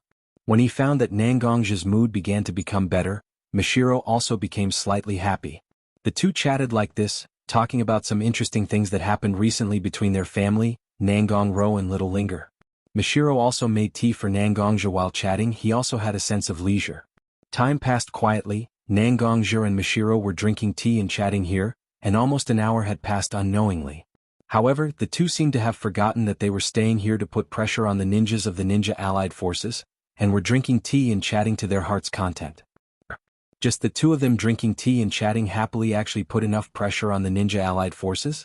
When the Ninja Allied Forces discovered that Nangongja and Mishiro appeared in the middle of the two armies, they were already very nervous, and Orochimaru was still constantly sending waves of ninjas to investigate the actions of Nangongja and Mishiro. These investigating ninjas directly transmitted the conversation between Nangongja and Mishiro to the main tent of the Ninja Allied Forces, so that every big boss of the Ninja Allied Forces could watch the chat between Nangongja and Mishiro. The more they listened to the conversation between Nangongja and Mishiro, the more the big bosses of the Ninja Allied Forces were at the moment. So, while we're racking our brains to think of a way to deal with you, you're sitting under the sun with your family drinking tea and chatting about these trivial matters? As a ninja, although they must remain calm when performing tasks, this doesn't mean that ninjas themselves don't have a temper. How can they completely abandon their emotions when they're born as a human? At this moment, in the main tent, some of the more grumpy people, led by the 4th Raikage, were on the verge of exploding at this moment, shouting that they wanted to go out and teach Nangongja a lesson for despising them. Orochimaru stood in the crowd and coldly looked at everyone's every move and facial expression. Almost everyone's face or small movements showed anger and disdain for Nangongja's behavior. The more he looked at such a group of people, the more Orochimaru's heart looked forward to Nangongja bringing change to the ninja world became more and more intense. Ninjas have almost surpassed the level of the general public in countless years of development, and directly put themselves in the position of transcending all mortals. In other words, although ninjas don't directly label themselves as the so-called God, almost all ninjas don't put anyone other than themselves in their heart. This is a kind of almost instinctive contempt and disdain for powerless people. Although Orochimaru is not a kind person, He also understands the truth that water can carry a boat, but it can also sink a boat. The reason why the ninja village can continue to develop is naturally because of the extremely huge financial flow of the ninja village. These funds naturally don't appear out of thin air, but they are accumulated from many missions from the country and civilians. In other words, it is these ordinary people that the ninjas don't think so highly of. They are the ones that really support the ninjas, who have no production of their own and only have combat ability. It can't be said that no ninjas can see this, but most ninjas have been lost in their own power, treating the general public as nothing. Orochimaru doesn't care whether the ninja world will collapse or not, but once the ninja world collapses, won't his desire to study in peace have no chance to be realized? In fact, Orochimaru doesn't care so much about whether the ninja world will be peaceful or not. The reason why he is secretly promoting the development of Nangongja's plan is actually because Orochimaru saw the drawbacks of the ninja world, and he doesn't want these drawbacks to affect his pursuit of the ninja world. Looking at the somewhat excited appearance of the ninja allied forces, Orochimaru slowly walked to the center of the crowd and said to everyone, "Nangongja's behavior is undoubtedly provoking our ninja allied forces. He wants us to go out and sit face to face with him on the negotiation table." Originally, the initiative to face Nangongja or not was in our hands, but now it is obvious that Nangongja has reversed the situation. If we don't go, there will inevitably be a great loss of morale. Since he dares to scheme against us like this, how can we be afraid of him? Let's go out and see what Nangongja is selling in his gourd. After hearing Orochimaru's analysis, the members of the ninja allied forces suddenly felt a lot better, and they directly shouted that they wanted to find Nangongja and fight him. Jiraiya stood in the crowd and looked at Orochimaru, who was acting like a leader. Although he was very pleased that Orochimaru could use his wisdom to help the ninja allied forces, he also had some doubts in his heart. In his impression, Orochimaru has always been a person who dislikes trouble and doesn't like to talk so much. In the past years when he fought side by side with Orochimaru, Orochimaru also didn't talk unless it was necessary. But now, Orochimaru, who was talking so eloquently and guiding the emotions of many people, was not the Orochimaru Jiraiya was familiar with, or there was something about Orochimaru that Jiraiya didn't observe. But what Orochimaru said before was not bad for the ninja allied forces itself. Although Orochimaru is likely to have some of his own ideas, it is completely within the scope of Jiraiya's tolerance. Now that Yondaime Hokage Watergate has fallen into a coma, Woodleaf indeed needs a resourceful person as a leader, and Orochimaru is more suitable than himself and Tsunade. Chapter 782. Finally, the ninjas of the ninja allied forces were persuaded by Orochimaru's words. Not only because of their natural pride as a ninja, but more importantly, such a proposal was proposed by Orochimaru, Woodleaf Renin, who has extremely high prestige and fierce reputation. With such a person taking the lead, even if this matter causes any bad consequences, they can still directly shift the corresponding losses and responsibilities to Orochimaru. As for the possible loss of reputation and interests, naturally they can also push all the blame to Woodleaf and Orochimaru. After reaching a consensus, the ninja allied forces naturally didn't have the slightest delay. Orochimaru, Terumi Mei, Aigara and Kitsuchi, these 5 people are enough to represent the 5 major ninja villages in the ninja allied forces. They also walked out of the ninja allied forces tent and walked in the direction of Nangongja. When these 5 people walked out of the ninja allied forces tent, Nangongja sensed the figures of these 5 people with his powerful spiritual force. With a light wave of his hand, the internal force in his body directly gushed out, connecting the natural energy in the air and injecting it into the ground under his feet. Under the dual support of the internal force and natural energy, 5 seats were directly formed. I thought that these guys in the ninja allied forces would argue with each other for a long time. I didn't expect this group of people to reach a resolution so quickly. It only took them an hour to directly finish the discussion. Looking at the 5 seats that he easily cast, Nangongja said directly to Mishiro with a bit of teasing and surprise in his eyes. Indeed, it is indeed surprising that an organization like the Ninja Allied Forces can reach a resolution so quickly. After all, it involves a lot of interest. It seems that someone directly stared at the pressure and directly proposed such a resolution. Whether it is Gaara, Terumi Mei or Ai, obviously they don't have such a vision and ability. Minato Watergate certainly hasn't recovered yet, and Inoki is seriously injured. This is also quite a bit of thought-provoking. Obviously, it is impossible for such a person to suddenly emerge from the Rock Village to lead everyone. After all, Inoki's protection of the Rock Village is a bit too much. It seems that such a person is definitely from the Woodleaf village and has extremely high prestige. Mishiro began to slowly analyze the whole story. Although she didn't directly give an accurate name based on Nangong's understanding of the entire Konoha village, there are only a few people who can withstand all kinds of pressure with their own prestige, and there are only a few people who can be decisive and decisive. Just by thinking about it, he knew that such a person is probably one of the 3 Sannin of Konoha, Orochimaru Konoha. Things are getting more and more interesting.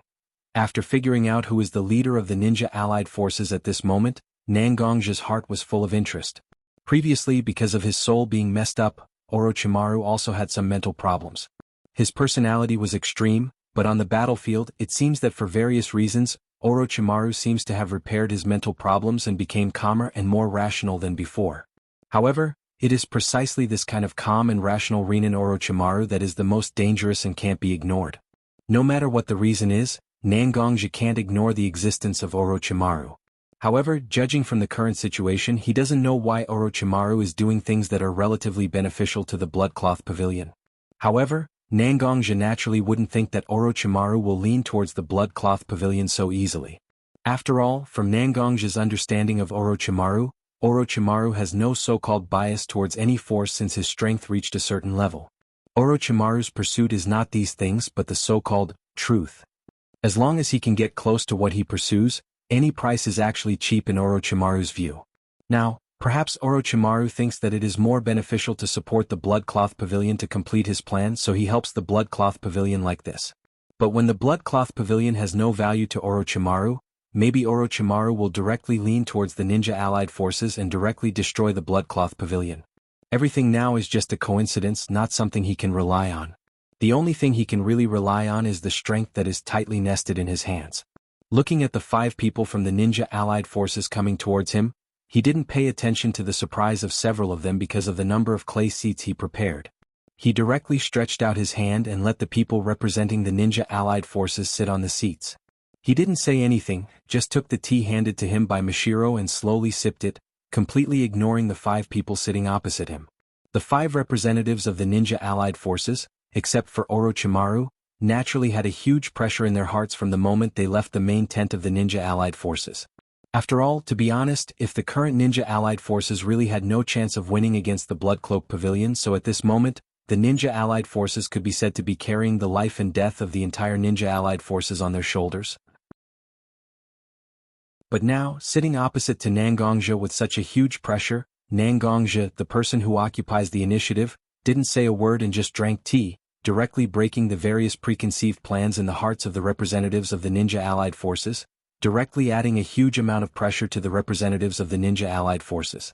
Although this method wasn't very subtle, it had a huge operability when combined with the psychological changes of the spokesperson of the ninja allied forces.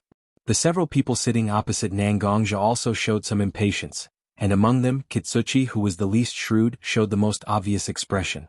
Even Kitsuchi's forehead had a thin layer of sweat because of the pressure. Nangongja, I don't think you called us here to stare at us. If you have something to say, just say it.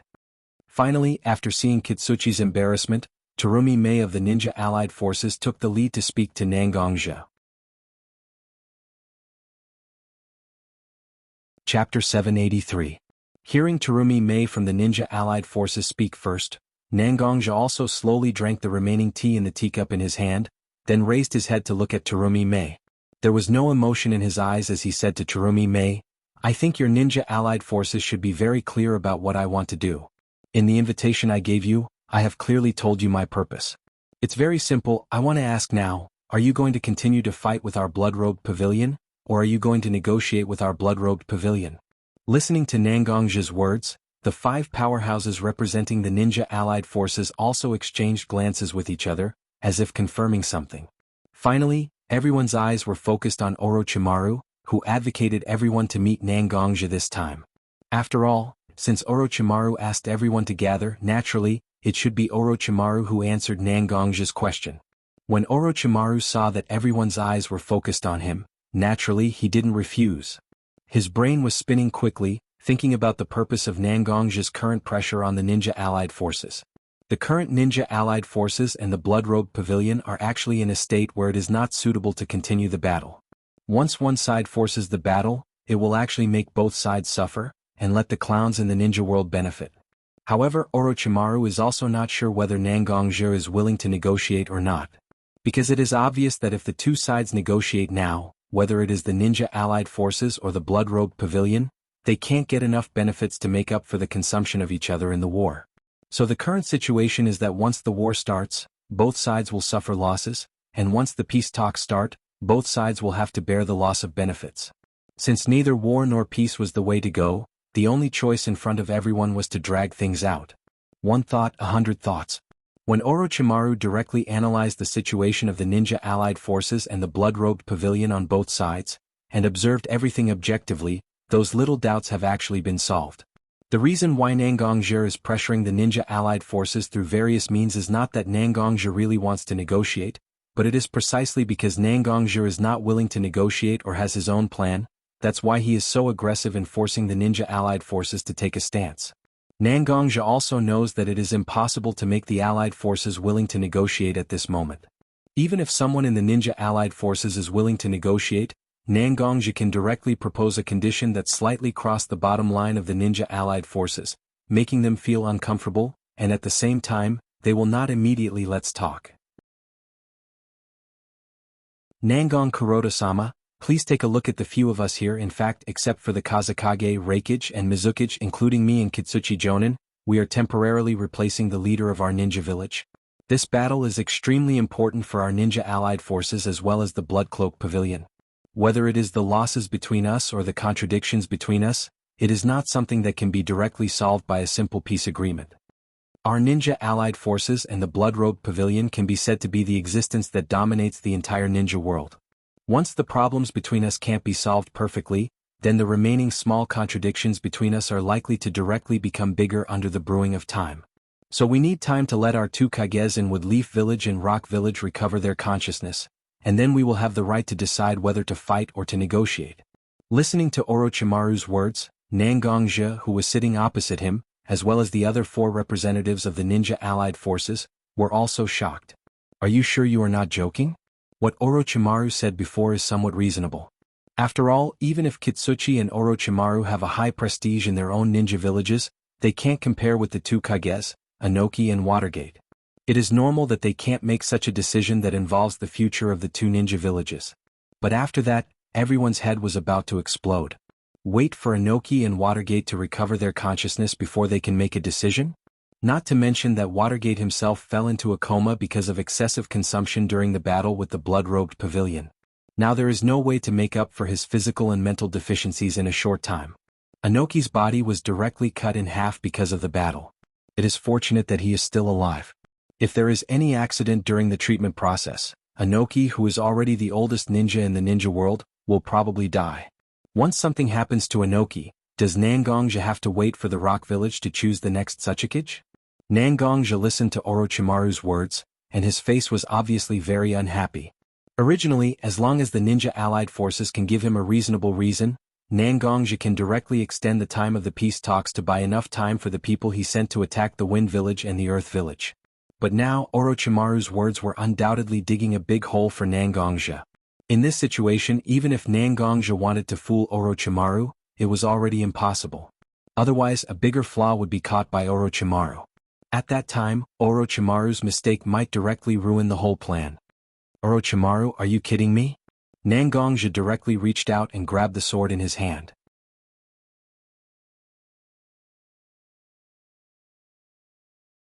Chapter 784. At this moment, Nangongja's body exuded a sharp aura, but Orochimaru could find that although there was anger and aggression in Nangongja's aura, there was not much killing intent at all. As the representatives of the ninja allied forces, the other 4 existences couldn't help but ignore Nangongja's reaction at this moment because of the panic in their hearts. However, Orochimaru himself didn't care so much about what the ninja allied forces would experience, because it can be said that Orochimaru has never regarded himself as a member of any force in the ninja world. Seat Head Nangong's words are incorrect. Negotiations have always been about asking for sky-high prices while sitting on the ground. Since Seat Head Nangong does not agree to my conditions, then you can directly negotiate with us. Anyway, whether it is our ninja allied forces or your blood-robed pavilion, we both have the intention to reconcile, so why can't we put down the trivial pride in each other's hearts and cooperate to achieve our respective demands? After Orochimaru finished speaking, the other 4 representatives of the ninja allied forces immediately nodded to express their support. Orochimaru's rather radical speech just now had made all 4 of them very nervous. After seeing Orochimaru take the initiative to admit defeat, they naturally immediately echoed Orochimaru's words, as if they hoped that Nangongja could carefully consider their side. Nangongja's eyebrows swept directly across the 5 representatives of the ninja allied forces. When Nangongja's eyes touched them, their hearts inevitably trembled, as if they were afraid that Nangongja would suddenly pull out his sword and slash towards them. However, when Nangongja's eyes swept across everyone, he slowly released his grip on the heavenly calamity sword's hilt. Holding the sword scabbard in his hand, he fiercely put the sword on the table in front of him, and the sound of bang directly shook the hearts of the 5 representatives of the ninja allied forces. I'll give you a chance, 3 days. I hope that by that time, you won't argue with me like this. After 3 days, if you can't give me a perfect answer, then I will definitely take many disciples of the Blood Cloth Pavilion directly to the big tent of your ninja allied forces and wait for you to personally give me an answer. With that, Nangongja grabbed the catastrophe sword that he had slapped on the table. He turned around and left with the catastrophe sword in his hand, heading towards the Blood Garment Pavilion's camp. When Mashiro saw that Nangongja was leaving, she also used her charming phoenix eyes to glare at the ninja allied forces and chased after Nangongja. Seeing Nangongja and Mashiro's silhouettes getting further and further away, the 5 people from the Ninja Alliance didn't even have time to say anything before the mud chair they were sitting on, which was formed by Nangongja's internal force and natural energy, directly collapsed. The place they were sitting on had suddenly turned into ashes. Naturally, everyone was shocked. As for Huang Tu, he jumped up in fright when the originally sturdy chair beneath him collapsed. His hand instinctively supported himself on the table in front of him, hoping to find support for his legs that had gone limp due to Nangongja's sudden outburst. However, the moment his hand came into contact with the table, the originally hard wooden table and the snow-white tablecloth also turned into sawdust and cotton wadding that filled the air. Huang Tue couldn't dodge in time, and his body was directly covered by cotton wadding and sawdust. He looked very miserable. Huang Tue's originally simple and honest face was directly covered by a kind of embarrassed and angry red. His slightly heavy complexion combined with his red face formed an extremely funny feeling. This Nangong's angry attack just now actually caused such a great power, and it didn't affect the ground under the table at all. Such exquisite control is simply unbelievable. Did this Nangong really recover his full strength? Although Huang Tue was very ashamed at this moment, he was still immersed in the powerful strength displayed by Nangongja just now. If Nangongja really fully recovered, then before the reinforcements of the Ninja Alliance arrive, won't everyone die in the hands of this Nangong of the blood-robed pavilion and his many disciples?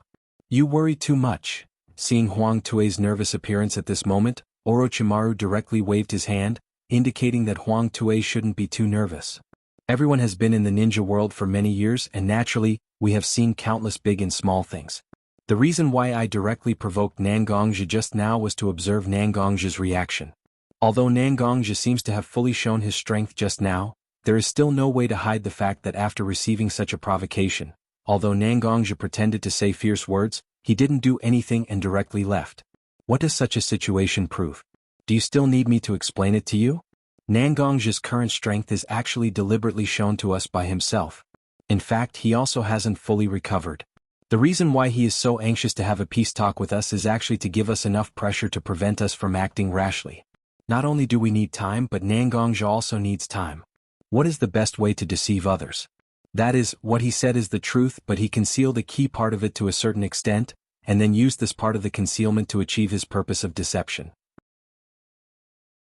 Stalling for time is true, and deliberately showing his strength is also true, but is Nangongja's real purpose of stalling for time really to recover his strength? Orochimaru doesn't know, and the ninja allied forces also doesn't know. But the explanation given by Orochimaru is enough to make the ninja allied forces feel convinced, and this is enough.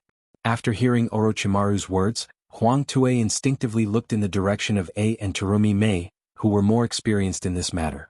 A and Terumi Mei themselves had no clue. After thinking back and forth about what Orochimaru said several times, they also thought that there was no obvious mistake in what Orochimaru said, so after a little hesitation they nodded to Huang Tue, obviously supporting what Orochimaru said.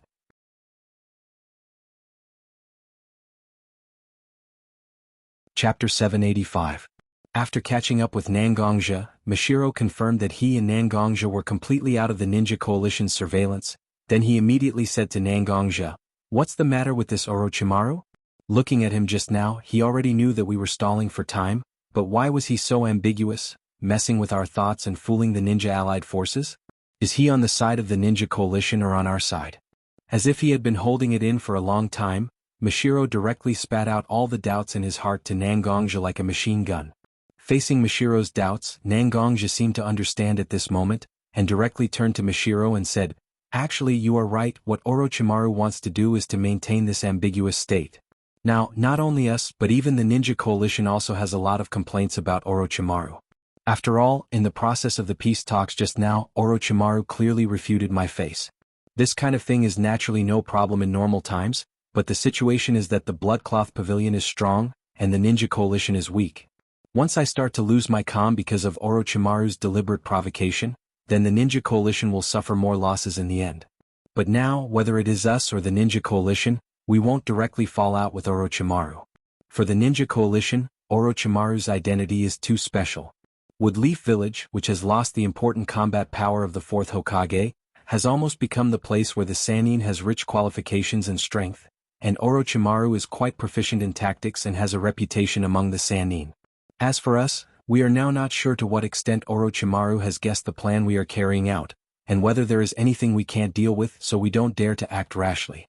Maybe this is what Orochimaru wants, whether it is the ninja allied forces or the Bloodcloak Pavilion, there is no way to do anything to him, and he is constantly moving between our forces to see some of his plans." At this moment, Nangongja was hugging the Heaven's Calamity Sword in his arms. His face seemed to be covered by a layer of frost and he was extremely cold. He kept telling Mashiro his guesses. There were still a lot of things that couldn't be proven with direct evidence, but Nangongja and Mashiro weren't the police, so they didn't need such sufficient evidence. Nangongja and Mashiro only needed a direction to defend themselves, and Nangongja's explanation was obviously quite possible. Orochimaru is indeed a famous madman in the shinobi world. He can even play such a dangerous trick in such a situation. Others were afraid of getting burned, but Orochimaru was directly in the middle of the 2 fire pits, and he was having a lot of fun. Is this guy really not afraid that he will directly suffer the consequences of his own actions because of such a reckless and dangerous move, and end up dead?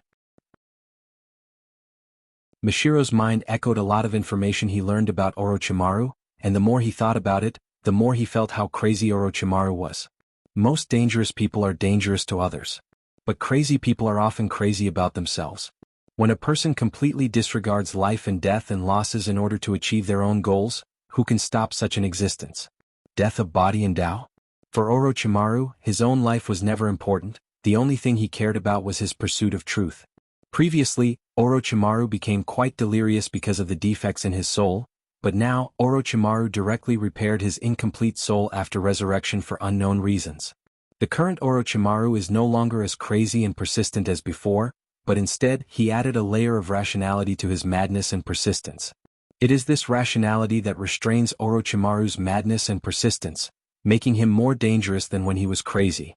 Now, everything Orochimaru does is no longer controlled by his own emotions, but by his own almost cold rationality. He starts to plan step by step.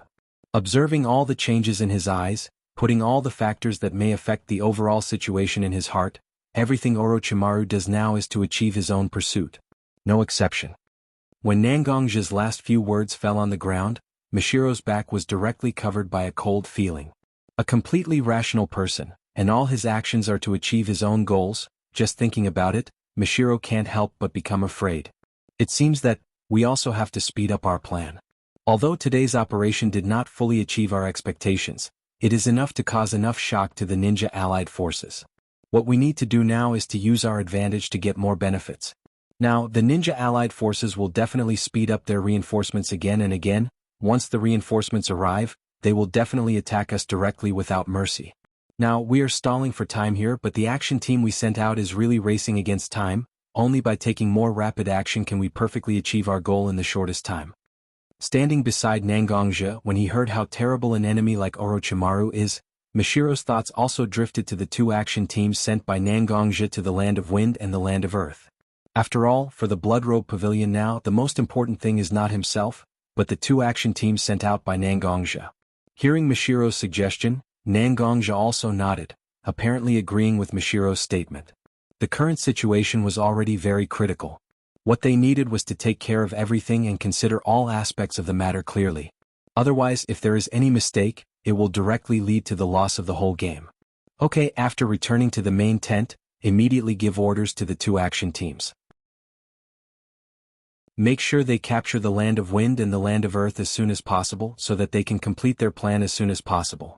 Only when the Blood Robe Pavilion stabilizes in the ninja world can we really achieve our goal.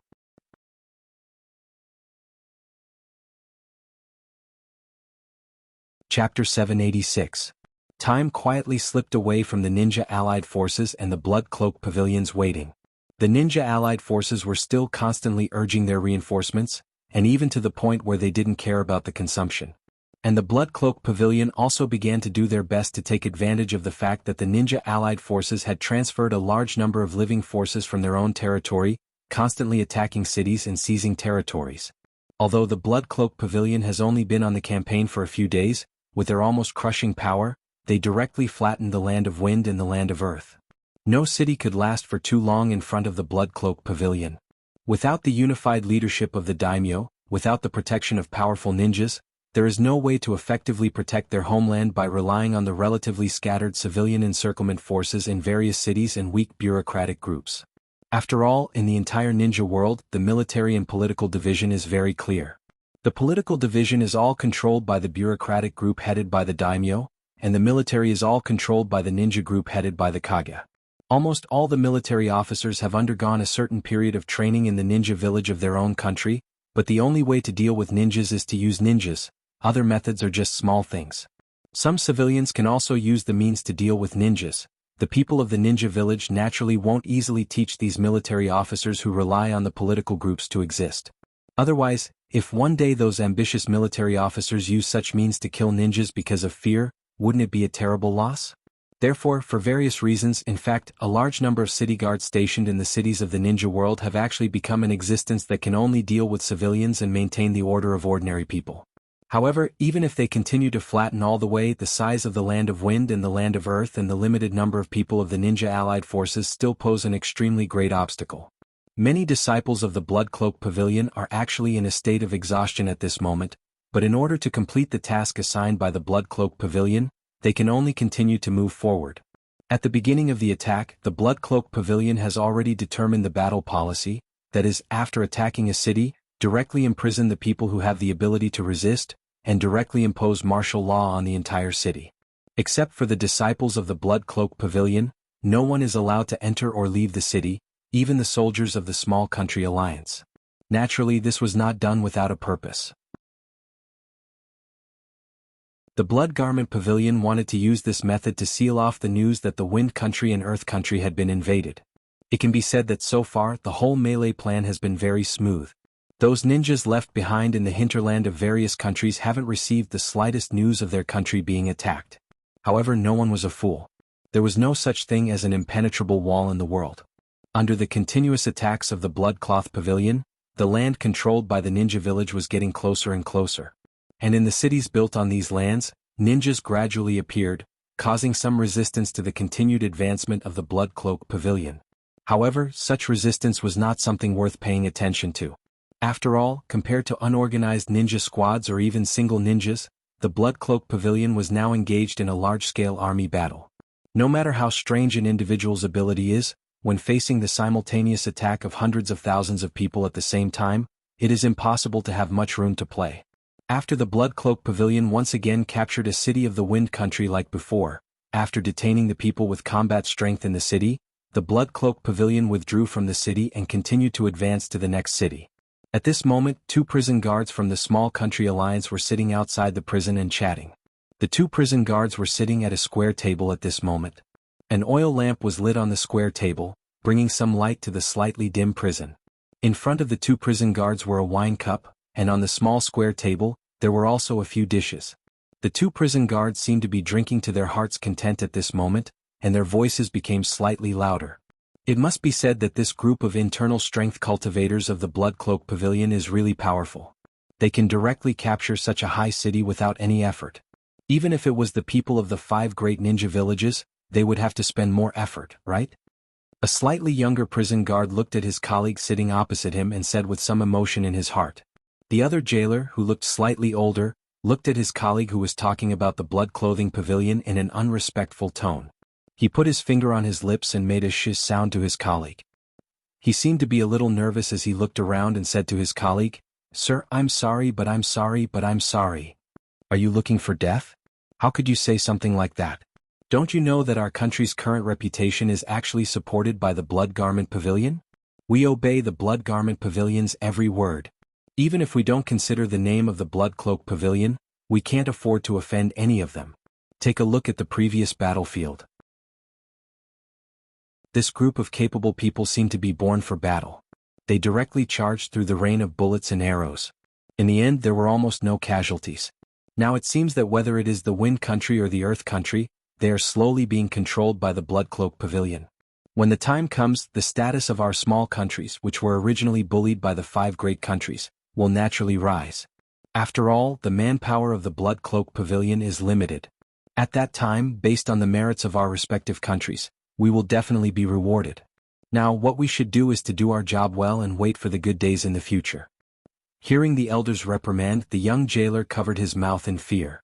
He obviously realized that what he said just now was a little too frivolous. After being reprimanded by the elder, the young jailer hurriedly smiled apologetically at the elder and said, I'm sorry, but I'm sorry, but I'm sorry. Brother, don't be angry. You and I have been partners for many years. I only spoke so casually in front of you. How would I dare to speak like this in front of others? Let's drink, let's drink. These things are not things that small people like us can worry about. This cup is not only to apologize for my previous careless words, but also to wish the lords of the Blood Cloak Pavilion all the way to success. I'll drink. Seeing that the young warden seemed to be on the right track, the old warden didn't argue with the young warden anymore. He raised his wine cup and took a sip, suppressing his somewhat chaotic state of mind. Chapter 787. Just as the 2 guards were drinking and eating in the corner of the prison, an old man who looked very old and had a crooked body suddenly flashed a glimmer of light in his eyes under the shadow of his headscarf. Most of the prisoners in this prison were people with martial arts. It was quite strange that an old man could mix in with such a group of powerful people. When the Blood Cloak Pavilion attacked this city, they actually encountered a relatively tenacious resistance. However, after all, the comprehensive quality of the city guards was here. No matter how tenacious the resistance was, it was almost impossible to turn the tide when encountering the disciples of the Blood Cloak Pavilion who were far stronger than ordinary people. After the city completely fell, the people of the Blood Cloak Pavilion naturally learned the reason why the resistance here was relatively fierce from the captives of the city guards. When the Blood Cloak Pavilion attacked, it was this old man who stepped forward and showed his extraordinary combat experience, commanding the city guards to constantly resist the invasion of the Blood Cloak Pavilion. After receiving such news, the people of the Blood Cloak Pavilion naturally did not relax in the slightest. They immediately organized people to directly find this old man. After all, such a person who was proficient in war and had a lot of experience in fighting the enemy was too dangerous. Even if such a person was an old man who was about to die, they could not let him go. When this old man was faced with the encirclement of the Blood Cloak Pavilion, he seemed to accept his fate and was directly arrested by the people of the Blood Cloak Pavilion and temporarily detained in such a prison. This old man was none other than one of the 2 elders of the Sunagakure, Ebizo. He was also the younger brother of Chio, who once resurrected Gaara, and the second grandfather of Sasori of the Red Sand. After Chio used forbidden jutsu to save Gaara's life, Ebizo was quite disheartened and was unwilling to intervene in anything in the Sunagakure. Overnight, the place where Chio and Ebizo lived was directly destroyed, and Ebizo was nowhere to be found.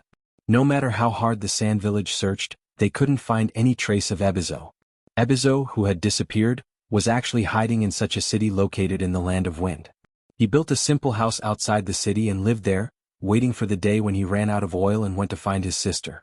Even after the outbreak of the 4th Shinobi World War, the disheartened Ebizo didn't return to the Sunagakure. When the Blood Garment Pavilion began to attack the city, Old Haizong was the first person in the city to notice the Blood Garment Pavilion's actions. Although Ebizo is not so willing to get involved in the disputes of the shinobi world, this city is actually an important economic center of the Land of Wind. After all, a large area of the wind country was covered by the desert. The place where such a tall city could be built was naturally a large oasis, supporting a large number of people and gathering a huge amount of wealth. After all, the land of wind is a place that he and his sister have been guarding for their whole life. The war against the outside world can be successful, but the land of wind must not collapse directly because of various reasons. It is precisely because of this that Ebizo directly stepped forward to lead the city guards in the city to resist the attack of the Blood Garment Pavilion. However, in the face of the strong offensive of the Blood Garment Pavilion, Ebizo himself was already disheartened and was ready to die. Naturally, he didn't prepare enough poison to resist the entire ninja allied forces. The city's defensive line resisted for a moment before the ninja allied forces tore a hole, and a large number of ninja allied forces directly attacked the city. However, according to Old High's observation, the Blood Garment Pavilion disciples did not directly clash with the civilians after invading the city. Instead, they attacked the city guards from both sides. They even sent a portion of their members into the city to control the civilian areas. Although their actions were rather violent, it seemed that the Blood Garment Pavilion disciples were very restrained. They did not start to burn, kill, and loot directly. Old High's eyes widened as he looked at the Blood Garment Pavilion disciples.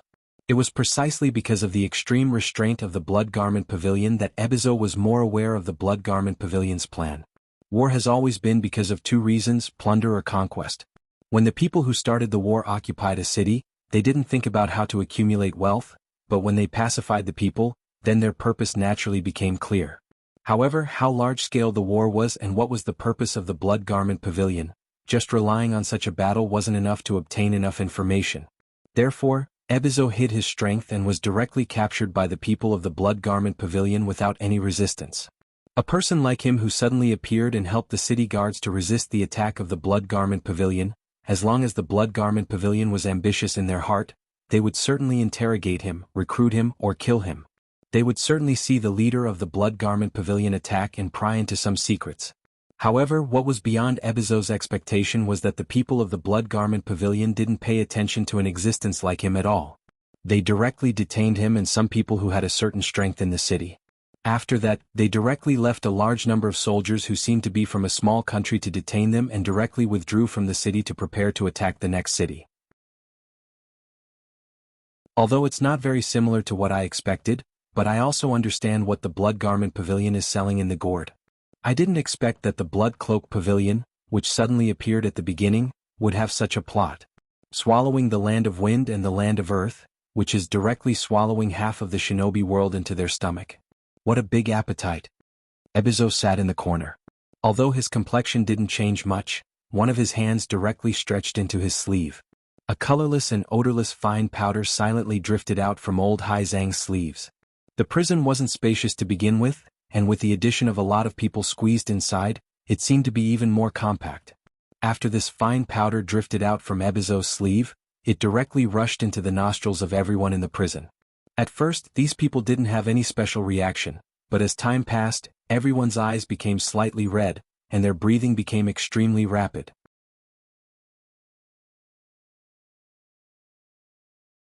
Chapter 788.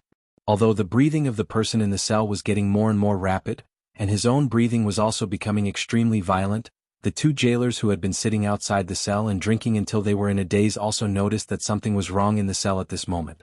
However, when a person was drunk, their mind would be somewhat numb. The two jailers just pulled out the long sabers hanging from their waists and slammed them on the iron bars of the prison, hoping to let the prisoners know that they were the ones holding the sabers in their hands. As long as they wanted to, the prisoners' lives were in their hands. Both of them had been prison guards for many years, but now it didn't have the effect that they had hoped for.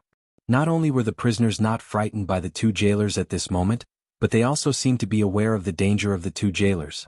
They directly stared at the two jailers with fierce eyes, which made the two jailers feel a chill in their hearts. "You're just a group of prisoners, how dare you look at me like that? It seems that I really have to teach you a lesson. I'll let you know that the long saber in my hand is not just for decoration." The young jailer was the first to be unable to withstand the pressure. Before the older jailer could stop him, he directly stabbed his long saber into the prison. But such a casual stab directly pierced into the body of one of the prisoners. Feeling that he had stabbed something, the young jailer immediately withdrew his long saber. What a joke, the jailers were not executioners, they were only responsible for guarding the prisoners. Although they also had some interrogation skills, they couldn't really kill. When the young jailer withdrew his long saber, hot blood directly spilled on his shoes. Even through a layer of cloth, the young jailer could feel how hot the blood was on his shoes. "What the hell are you doing? We are just jailers, how can we casually attack the prisoners? If there are any casualties, how can we explain it to the higher-ups?" When the matter involved his job, the older jailer directly reprimanded the young jailer. However, the young jailer, who was usually reprimanded directly after being reprimanded by the older jailer, or directly apologized to the older jailer. At this moment, the young jailer's eyes were particularly empty, as if he was frightened by his own behavior. Seeing that the young jailer was scared silly, the older jailer didn't bother to reprimand this young man. He directly turned his head to check whether the prisoners in the prison were dead or not. If someone was really dead, then he must find a way to dispose of the corpse, otherwise it would really lead to a disaster. But when the older jailer cast his eyes on the prisoners in the prison, he was also shocked by the prisoners in the prison. These prisoners seemed to be stimulated by the blood that splashed out when the young jailer stabbed one of the prisoners. Their eyes directly turned scarlet, and the whites of their eyes were completely replaced by scarlet blood. Each of them was emitting an extremely dangerous aura. "Yo, all of you better behave yourselves. Right now we are all in prison and there is a huge army guarding outside. What kind of trouble can all of you cause? All of you better stay here and maybe you will have a chance to survive. Otherwise the army outside will directly crush us. How can you stop them with your weak kung fu?" The elderly warden used almost all of his strength to shout at the prisoners. However, how could these prisoners who had lost their minds and only had the desire to destroy and fight understand his words? Instead, they opened their mouths and roared at the elderly warden in an incomprehensible manner. Old Hai was the elder of Sunagakure, so naturally he was also extremely proficient in poison. However, these people were not poisoned. Instead, it was a type of tonic or stimulant. But as long as an ordinary person inhaled a highly diluted mouthful of this tonic, they would be able to recover their spirit. At this moment, Old Hai directly increased the dosage of this tonic to more than 5 times the daily dosage. This dosage directly caused the prisoners to completely lose their self-consciousness, and their brain nerves to lose their sense of pain, which doubled their combat effectiveness. Seeing that these prisoners were almost enraged, Old Hai's hands that were hidden in his sleeves were all stretched out at this moment. Chakra condensed at the fingertips of Old Hai, and these chakra threads wrapped around the hard iron bars under Old Hai's control. The highly condensed chakra threads had become extremely tough and sharp at this moment. Almost with a flick of his hand, these sturdy iron bars directly turned into iron rods scattered on the ground, making clanking sounds. After the cage was broken, the prisoners who had been injected with excessive amounts of stimulants rushed out of the cage and pounced on the stunned senior warden and the dazed young warden. Once a person loses his mind, he will be controlled by his instincts, and there is no difference between a man and a beast. Old Hai was very clear that there was a large army stationed outside this prison, and because of his age, his strength had declined to the point where it was difficult to directly leave under the encirclement of so many people. Therefore, Old Hai directly used drugs on the prisoners who stood up to resist the blood cloak pavilion, causing them to fall into a state of madness. However, the blood sacrifice of these people was bound to be valuable. Old Hai had decided to directly go to the frontline station of the Allied forces after leaving here, and let the ninjas of the Wind Country and the Earth Country immediately return to their own country to protect their own country's territory, so that the Blood Cloak Pavilion's plan could not be carried out. One by one, the civilian warriors who had lost their mind and sacrificed themselves for the Wind Country were sacrificed by Old Hai's plan. They were directly thrown out to attract the troops of the small countries left in the city by the Blood Cloak Pavilion. Old Hai directly used ninjutsu to merge into the sand, using the actions of these people to cover his tracks. When the troops of the small countries saw that these people dared to directly break out of the prison, they also directly launched an attack on these people who had lost their mind. After a series of attacks, they finally eliminated all these people, but Old Hai's whereabouts were unknown at this moment.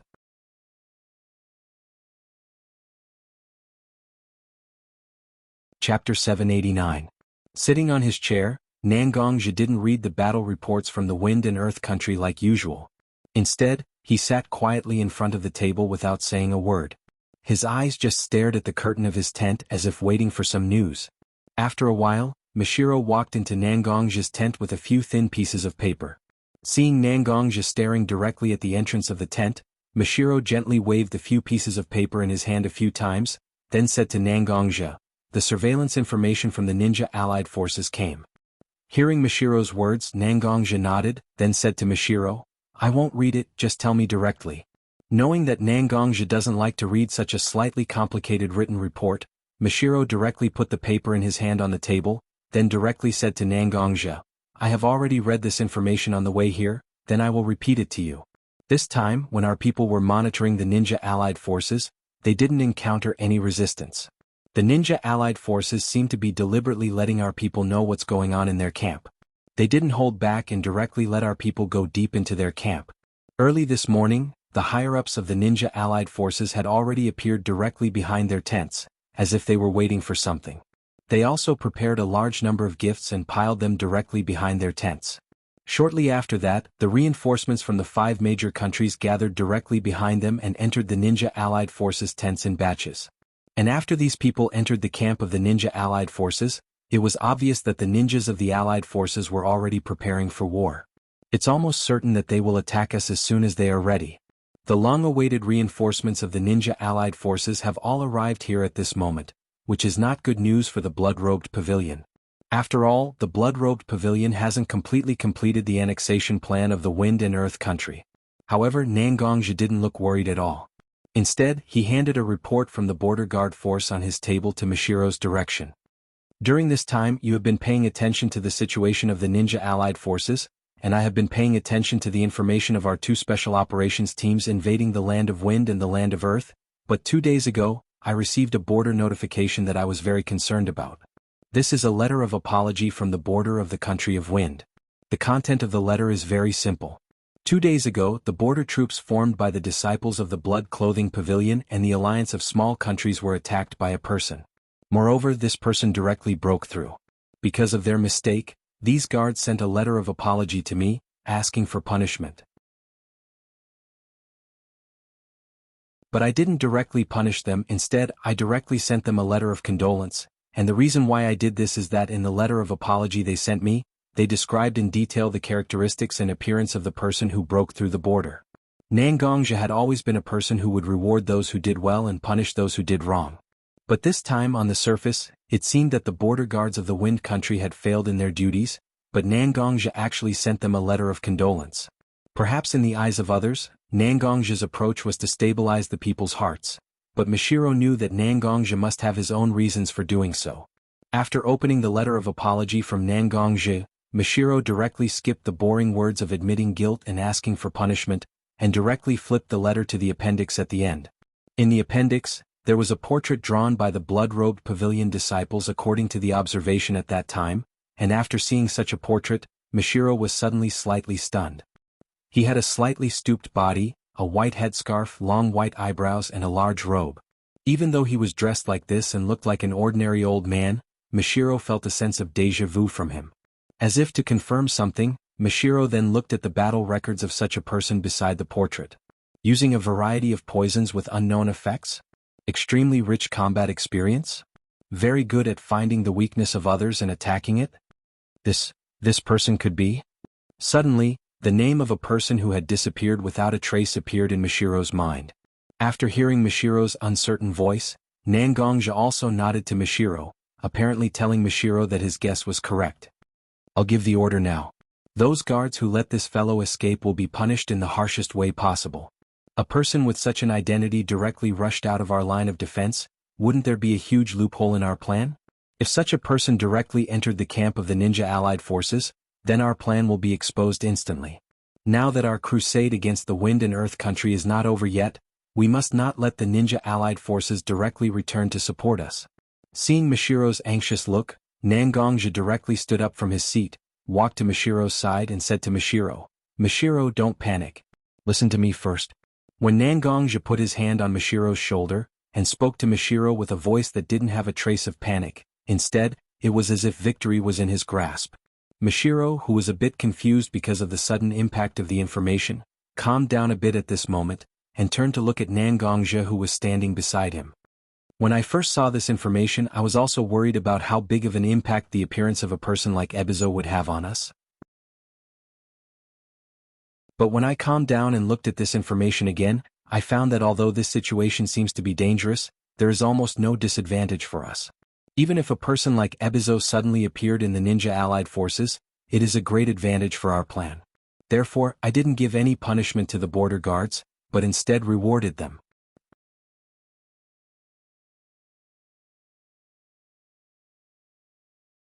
Chapter 790. When we see how much harm such a situation may bring to us, we ignore an important factor, and that is time. Seeing that Mishiro has calmed down, Nangongja also began to slowly explain to Mishiro why he didn't punish the border mixed forces for their negligence, but instead issued a rather comforting circular letter. The reality that we are facing now is that our troops have yet to completely occupy the Wind and Earth countries' territories. Therefore, we need to buy some time for them to complete their predetermined objectives. So under the inertia of thinking, we will think that such a task of delaying the world will inevitably fall on us. Only by ensuring that our plan is in the dark can we make the ninja allied forces pay attention to us and buy enough time for the other two teams to invade the Wind and Earth country. But when we jump out of the inertia of thinking, can we assign such a task of delaying the world to others? After all, Mishiro is not a stupid person. When Nangongja's words have already reached such a situation, he naturally quickly understood what Nangongja meant by assigning the task of delaying the world to others. You mean, in fact, we can let the ninja allied forces drag us down? Hearing that Mishiro finally understood his meaning, Nangongja also nodded directly, then continued to say to Mishiro, "Yes, that's right. There are many people in the ninja allied forces who are injured. Although they have been recuperating for a while, they have not fully recovered. And these ninjas who rush to the battlefield under the repeated urging of the ninja allied forces will naturally not be so energetic. And in such a situation, once a person with a very high status like Ebizo comes to the ninja allied forces camp and says to all the ninja allied forces, 'You are all a group of fools, these people from the Bloodcloth Pavilion have already taken advantage of this time to steal our home, why don't you hurry back to rescue them?' What kind of reaction will the ninjas of the ninja allied forces have?" Listening to Nangongja's words, Mishiro also began to put himself in the position of an ordinary ninja in the ninja allied forces to think. The more he thought about it, the more the anger in his heart became stronger and stronger. Although ninjas have always claimed that they can get rid of their emotions from their mind, how many people can do this? Once such an accident happens to the ninja allied forces, what kind of reaction will so many ninjas have? Moreover, the country of Wind and country of Earth were being attacked. Would the other three countries spare no effort to help these two countries that were once estranged from them? Even if the high-level ninjas can see and agree to such an action, will the ordinary ninjas at the grassroots be able to put down such hatred and continue to fight for other countries? As the saying goes, die a friend is better than the poor. Now the countries that are about to be destroyed are the land of Wind and the land of Earth. What does it have to do with the other countries? Don't tell me that if the lips are gone, the teeth will be cold. Once the Blood Garment Pavilion really swallows the country of Wind and the country of Earth, how long will it take to digest these two countries that are vast in size but have very ordinary resources and then pose a threat to the other three countries? Not to say hundreds of years, but a few decades is certain, and a few decades is enough for the other three countries to prepare for it. After all, the establishment of the 5 major ninja villages is only a few decades. If there is a few more decades, the ninja villages in the other three countries will naturally develop to an extremely powerful level.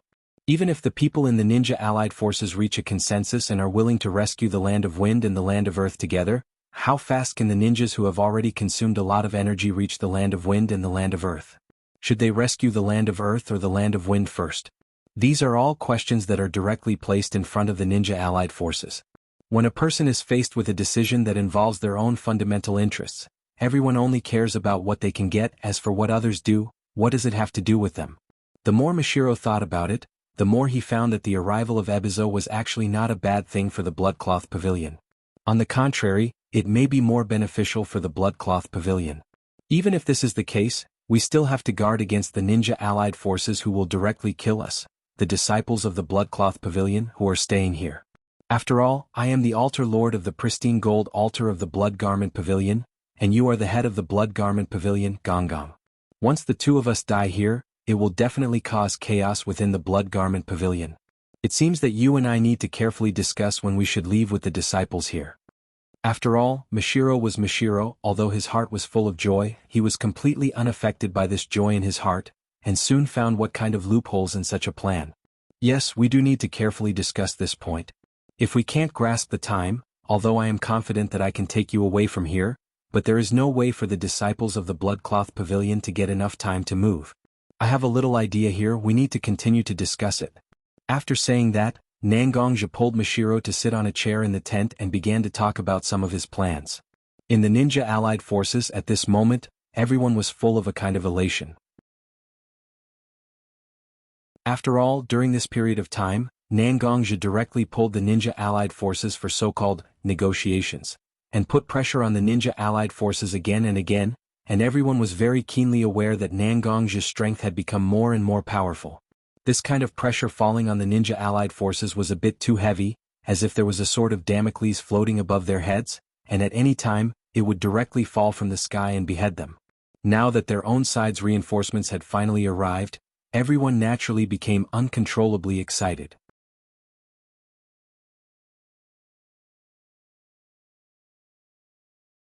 Chapter 791. While the ninja allied forces were constantly preparing for the war, in the Sunagakure camp, a person was respectfully welcomed into a tent located in the center of the Sunagakure camp, which was only slightly smaller than the ninja allied forces' main tent. Gaara was sitting in his seat at the moment, his eyebrows tightly knitted together, looking very dignified. This time, Gaara really wanted to get enough benefits in the battle with the Blood Cloak Pavilion, so he directly took out the Sunagakure's capital. Although Gaara didn't regret his decision, such a situation still made Gaara very nervous. He was afraid that because of his own problems, Sunagakure would fall out of the top 5 shinobi villages ranking. He didn't know how long it would take for Sunagakure to be submerged in the torrent of history. His eyes swept across the topographic map of this battlefield again and again.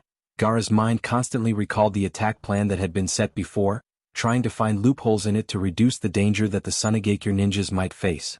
But just as Gaara recalled the battle plan in his mind over and over again, and from time to time his hand stroked the map in front of him, and even used his sand control ability to directly evolve into a sand table to constantly carry out tactical deduction, a voice sounded outside his tent. Reporting to the Kazekage-sama, a distinguished guest has come to visit. When he was concentrating on the Sunagakure's plan, he was suddenly disturbed.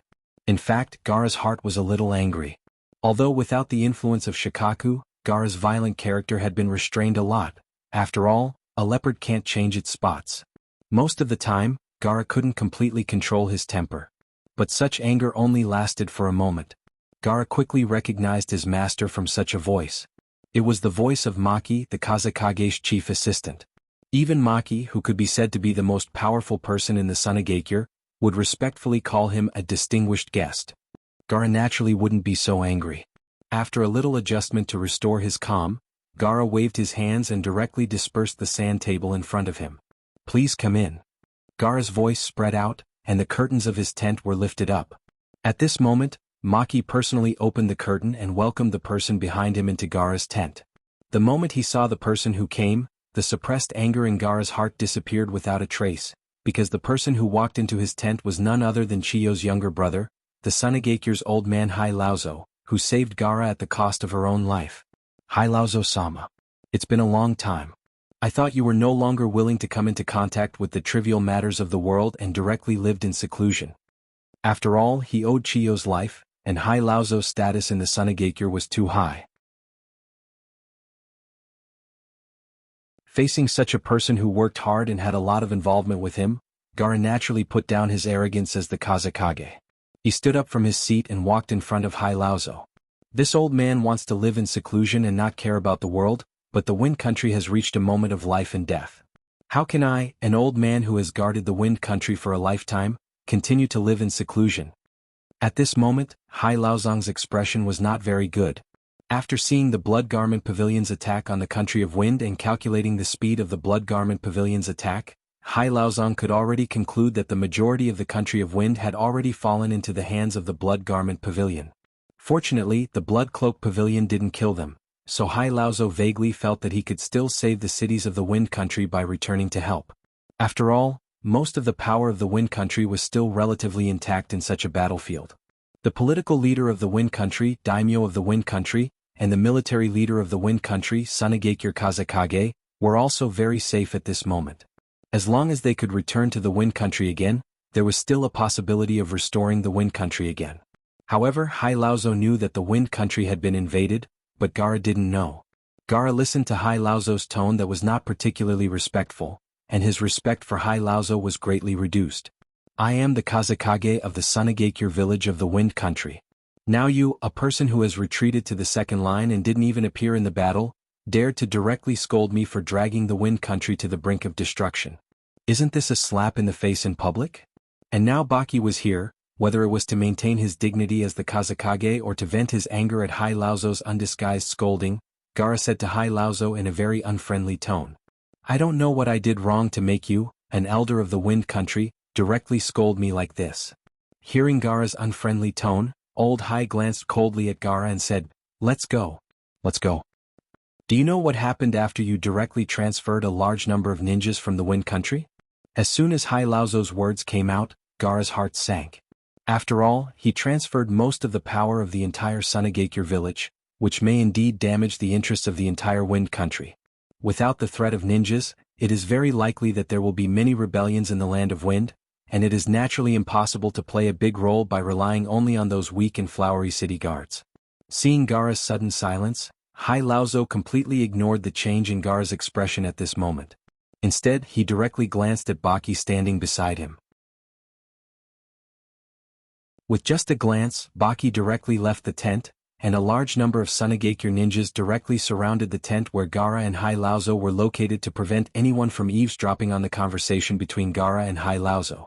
Seeing Baki leave so tactfully, Hai Laozo also said to Gaara, who was very silent in front of him.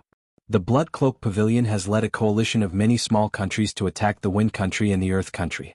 Although I don't know what the current situation of the Earth Country is, most of our land has fallen into the control of the Blood Cloak Pavilion.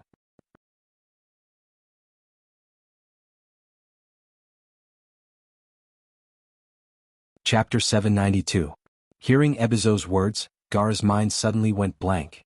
The Land of Wind was invaded by the Blood-Robed Pavilion, and the Land of Earth was also invaded by the Blood-Robed Pavilion? When such a news rushed into Gaara's ears, it was like a bolt from the blue for him, and his whole mind went blank.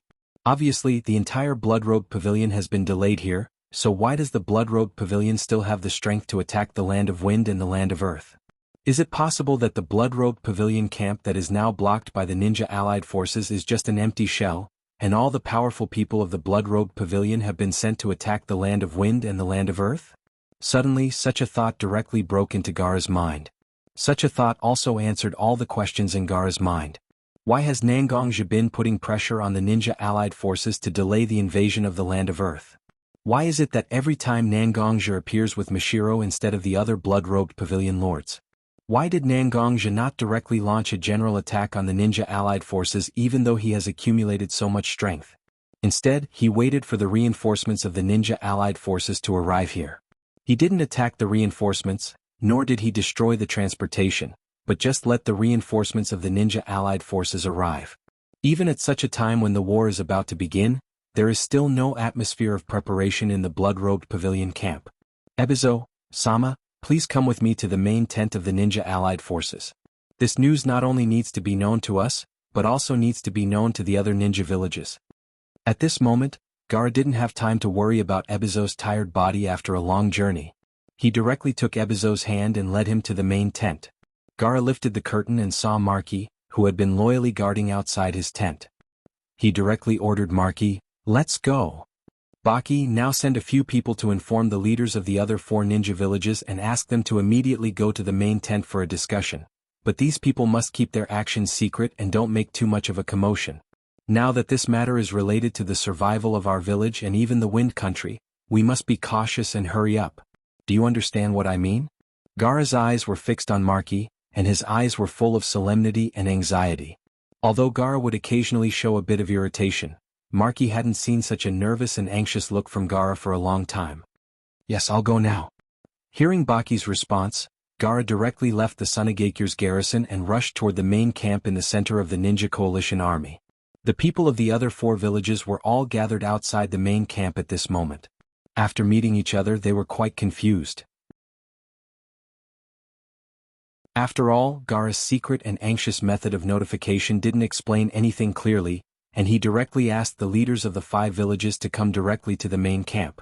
Even a fool can fully see the seriousness of the situation, but looking at the other people who seemed to be as confused as him, they immediately understood that such information should be only known by the Sunagakure, and it was very important information that may affect everyone. After confirming each other's gazes, everyone opened the tent's curtains and entered the main tent. At the moment when the curtain was opened, everyone was attracted by the scene in the tent. In the center of the main camp, Gaara has directly created a huge sand table with his sand control ability. The huge space of the main camp is almost completely occupied by the sand table at this moment. This sand table is not only the sand table of this battlefield, but the sand table of the entire ninja world. At this moment, Gaara and a stooped old man with white eyebrows stood on the sand table, representing the Wind Country, and looked at the group of people who walked into the tent. Everyone, I have a piece of information here that is not so good to tell you. First of all, I want to declare to you that such information was personally brought back by our Sunegaker's old man Hai, and it is completely trustworthy. After saying this sentence, Gaara didn't care about the reactions of the people of the other villages. He directly told the representatives of the other 4 villages the information he had just heard from old man Hai, and constantly deduced the attack range of the Blood Cloak Pavilion on the sand table. Seeing that the Blood Cloak Pavilion had almost flattened the Wind Country and the Earth Country, Kitsuchi, the representative of the Earth Country, was also filled with panic at this moment. He said to Gaara, "Kazekage-sama? Is what you said true? The Blood Cloak Pavilion actually sent such a powerful force to attack our country directly under our eyes, and now they are almost done with the attack." Gaara seemed to have expected that some people would not believe it, so he nodded to Old Man Hai who was standing behind him. Old Man Hai also directly understood Gaara's meaning. He took off his slightly loose robe directly, revealing his back to the other representatives of the Ninja Coalition army. "We have already had a confrontation with the Blood Cloak Pavilion, and I think you all know what kind of performance these internal force cultivators of the Blood Cloak Pavilion have in the battle. Everyone should take a look here. I think you should understand, right?" On old Hai Zhang's back, there was a huge cut made by a sharp weapon. Moreover, this cut did not seem to have any intention of recovering. It was still scarlet red. From the looks of it, old Hai Zhang had also used some methods to stop the bleeding. Otherwise, old Hai Zhang would have already died from excessive blood loss. The disciples of the Blood Cloak Pavilion are good at using internal force to attach to their weapons, and most of them use swords. Once the internal force causes injuries on the human body, it will directly attach to the wound. As long as the internal force is not obliterated, the wound will never recover. The injury on Old Man Hai's body was caused when he broke through the border guard of the Blood Cloak Pavilion in the Wind Country. Presumably, this is enough to prove that the Blood Cloak Pavilion has already reached the Wind Country, right?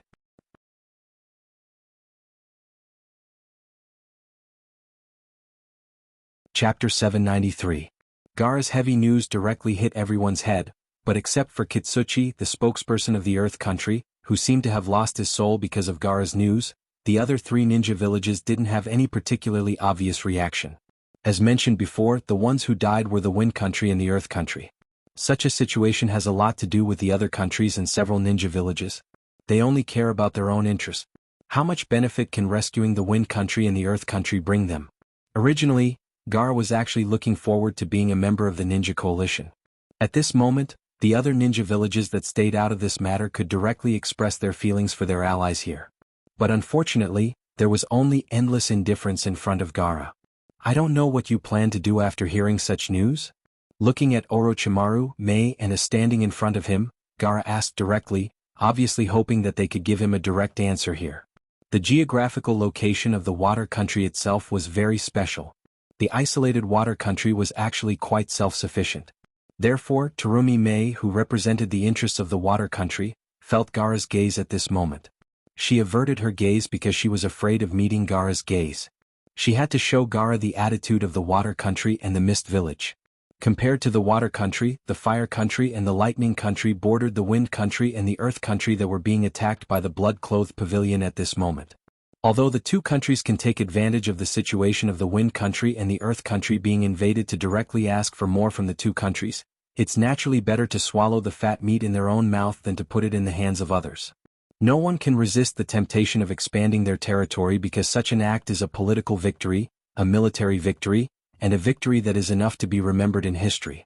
As the Raikage of the Cloud Village in the Land of Lightning, unlike his rough appearance, the 4th Raikage AI is a person with great ambition. The country of Earth and the country of Lightning had a long-standing grudge against each other. AI's father had even died in the country of Earth's trap. Being able to kill such an enemy was simply an irresistible temptation for AI. Although Orochimaru didn't really want to join the Woodleaf village, at this moment, Orochimaru had to represent the interests of the Woodleaf village and began to think about the pros and cons. As long as the interests of the Woodleaf village are not damaged, it doesn't hurt. As long as the interests of the Woodleaf village are not damaged, it's enough. Moreover, after the windstorm Watergate awakens, if he also makes up his mind to annex the Wind Country, it's not a bad thing for Orochimaru. After all, whether the Fire Country can take the Wind Country from the hands of the blood-clothed pavilion or not, once the war starts, Orochimaru will have more materials to conduct his own research. The Woodleaf village will also have to do its best to support his research because of the war to enhance its combat ability. Even if the war hasn't started, large-scale military reserves will definitely be carried out. Orochimaru can still get enough resources from the hands of the Woodleaf village to ensure his status and research with peace of mind. Looking at Terumi Mei dodging left and right, and looking at Orochimaru and AI's flickering eyes full of ambition, Gaara knew that he has parted ways with these people to a certain extent. In this case, Gaara naturally won't waste his breath here with the ninja allied forces. Instead, he directly returned to the Sunagakure camp without saying a word. At this moment, Sunagakure was also directly ready to leave the ninja allied forces camp. Although Kitsuchi, as the agent of Iwagakure, couldn't completely make the decision for Iwagakure at this moment, he also knew that the other villages can't be counted on at this moment. He directly returned to his camp and told the higher-ups of Iwagakure about the reality of the situation. He directly went to the Ninja Allied Forces camp where the wounded were recuperating and picked up Inoki, who was in a coma. It didn't take long for them to leave the Ninja Allied Forces camp.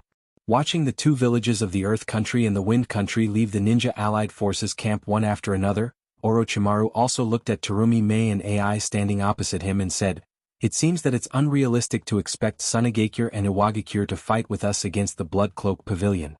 I don't know what you two think. I think if we directly gather our most powerful forces at this time and launch a direct attack on the Blood Cloak Pavilion's camp, there is a great possibility that we can directly kill Nangongja and make the Blood Cloak Pavilion leaderless, making it easier for us to act in the future." Orochimaru's voice at this moment was full of undisguised temptation. It seemed that he really hoped that Terumi Mei and AI could directly attack the Blood Cloak Pavilion with Woodleaf Village. In fact, what Orochimaru said at this moment was very tempting, but thinking that it was because of Orochimaru that the Blood Cloak Pavilion got enough opportunities to attack the Wind Country and Earth Country, and Orochimaru's expression at this moment made them feel uneasy. Although Terumi Mei didn't directly refuse, after returning to their camp, they directly began to order to be ready to evacuate at any time. Looking at Terumi Mei and AI leaving, Orochimaru's mouth directly raised a mocking smile. But they're all cowards. They were just slightly stimulated by my attitude, so they went back directly. Little did they know that your moment of hesitation and even giving up actually gave the Blood Cloak Pavilion a rare opportunity. I hope that with the participation of the Blood Cloak Pavilion, this world won't be as boring as before and will become more colorful. What kind of sparks will blossom from the collision between a ninja and an internal force cultivator? Is Sasuke's choice right or wrong? It's really interesting to the extreme. Looking at the big tent of the ninja allied forces that was originally filled with heroes from all walks of life, at this moment, only sand and desolate tables and chairs were left on the ground. Orochimaru not only didn't feel nostalgic, but instead, his eyes became even brighter. At this moment, Orochimaru was quite a bit like Uchiha Madara, but the goals of the two were different.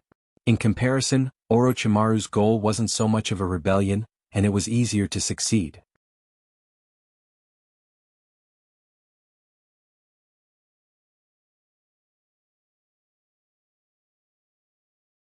The more he thought about it, the more Nangongja felt that staying here was simply a waste of time. Therefore, after thinking about it for a while, Nangongja directly made up his mind to directly go to the battlefield of the Wind Country and the Earth Country to command on the spot. The flame spread directly in all directions. Whenever the flame passed through a Blood Cloak Pavilion camp, it would be directly stimulated by the flammable materials inside and become more violent. After a while, the flame had become so big that even though it was still daytime, it was still so conspicuous. The ninjas in the Ninja Allied Forces were not incompetent. Because of the sudden departure of Sand and Rock Village, there were some discordant voices in the Ninja Allied Forces. But in the face of foreign enemies, the Ninja Allied Forces were still united. Almost after discovering that the Blood Cloak Pavilion camp suddenly had a big fire, the ninja allied forces immediately came to the vicinity of the Blood Cloak Pavilion to investigate. Because of the obstruction of the fire, the advanced troops sent by the ninja allied forces couldn't directly invade for a while. After discovering such a situation, they immediately reported it to the ninja allied forces headquarters. The Mist also immediately sent a team of water ninjas directly to the Blood Cloak Pavilion camp. The 4 water release ninjas worked together to cast the water release ninjutsu. Although the fire was very big, after the efforts of the 4 of them, the fire was quickly extinguished, revealing the ruins of the building. Judging from the residue, it can be judged that there is no trace of human activity in the Blood Cloak Pavilion camp. The disciples of the Blood Cloak Pavilion have obviously left the Blood Cloak Pavilion camp in advance. The advanced troops of the ninja allied forces were very agile and directly cleaned up the Blood Cloak Pavilion camp, which had been turned into a charred black area, and directly found no less than 20 tunnels. These tunnels lead to everywhere. Obviously, the disciples of the Blood Cloak Pavilion also directly left the Blood Cloak Pavilion camp in such a primitive but difficult-to-find way. Orochimaru, Terumi Mei, and AI also hurriedly came to the hinterland of the Blood Cloak Pavilion camp. Seeing the ashes and the more than 20 tunnels left by the Blood Cloak Pavilion, their faces became very strange in an instant. Who would have thought that the Blood Garment Pavilion would use such a primitive method to quietly leave the camp and launch a sneak attack on the Kingdom of Wind and Kingdom of Earth? Damn it! AI was burning with anger at this moment, and directly punched a burned pillar. The pillar that was burned by the flames became extremely fragile at this moment, and AI's bombardment directly smashed such a pillar into pieces. Terumi Mei's face was gloomy at this moment, and she didn't say a word with a cold face. On the contrary, Orochimaru, who has always been called Lung Kuan, had a relaxed look on his face at this moment, and even had a slight smile on his face. It was as if he had suddenly discovered someone else's cheating method when playing a game with others. He had a sense of excitement as if he had discovered someone else's secret. Such a battle ended with the silence of the ninja allied forces and the withdrawal of the Blood Cloak Pavilion, but there is no doubt that the Blood Cloak Pavilion has become the winner of such a battle. With such a battle, the Blood Cloak Pavilion has directly taken the Wind and Earth country into their own hands. As long as they can block the final counterattack of Tsunagakure and Iwagakure, the Blood Cloak Pavilion's plan can be considered to have been implemented. On the contrary, the ninja allied forces suffered heavy losses at this moment, and directly lost 2 allies, and there was no gain at all, which made everyone in the ninja allied forces very angry, but there was nothing they could do.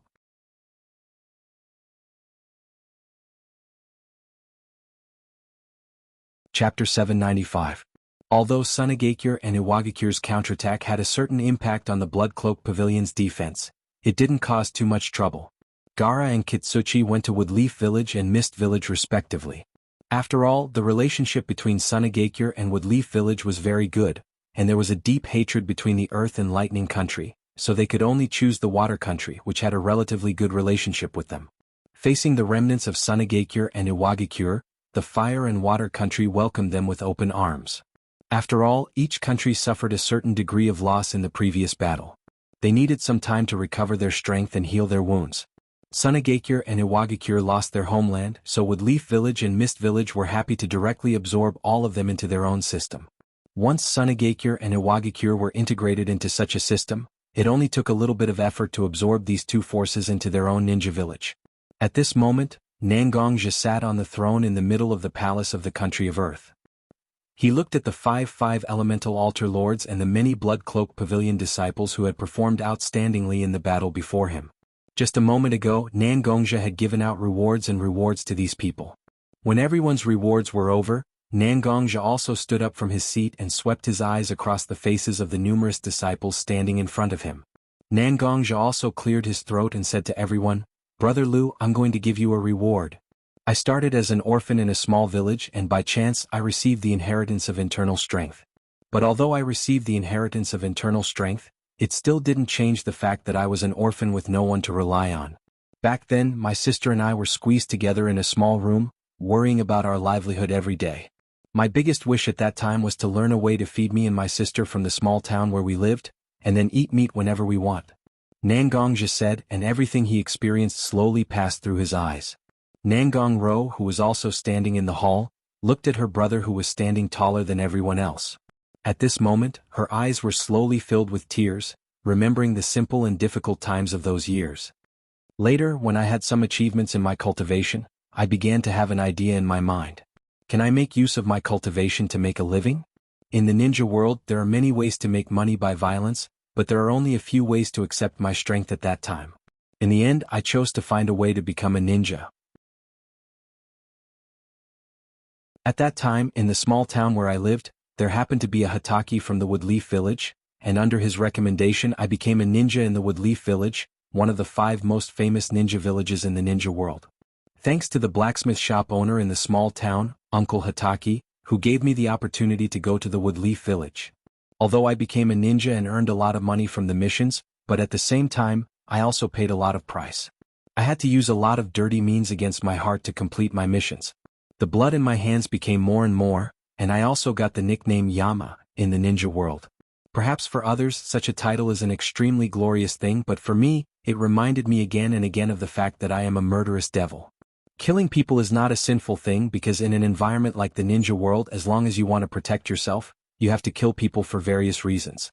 But when you go against your heart and kill people for no reason, just to ensure that you can get money, the guilt becomes stronger and stronger. But I have no choice, I can only kill people because if I don't kill people I can't live. Perhaps it was because he went against his heart again and again that Nangongja finally chose to give up the identity of a ninja. But this period of time as a ninja was not just simple torture for me, it was because of this period of time that I was able to get friends and my other 2 family members Mashiro and Little Linger. It was because of my sister Nangong Ro, my family members Mashiro and Little Linger that I was able to not let the guilt in my heart directly devour my heart. With that, Nangongja's eyes also became unprecedentedly gentle, looking at the 3 family members he mentioned. But in the end, because of various reasons, I couldn't stay in the Woodleaf village anymore. In order to protect myself and the responsibility of the Sword of Heaven's retribution, I came to the Blood Cloak Pavilion and passed the path of dragonization step by step to become the leader of the Blood Cloak Pavilion. I have never liked to take responsibility so much, so I directly added such a heavy burden on my shoulders.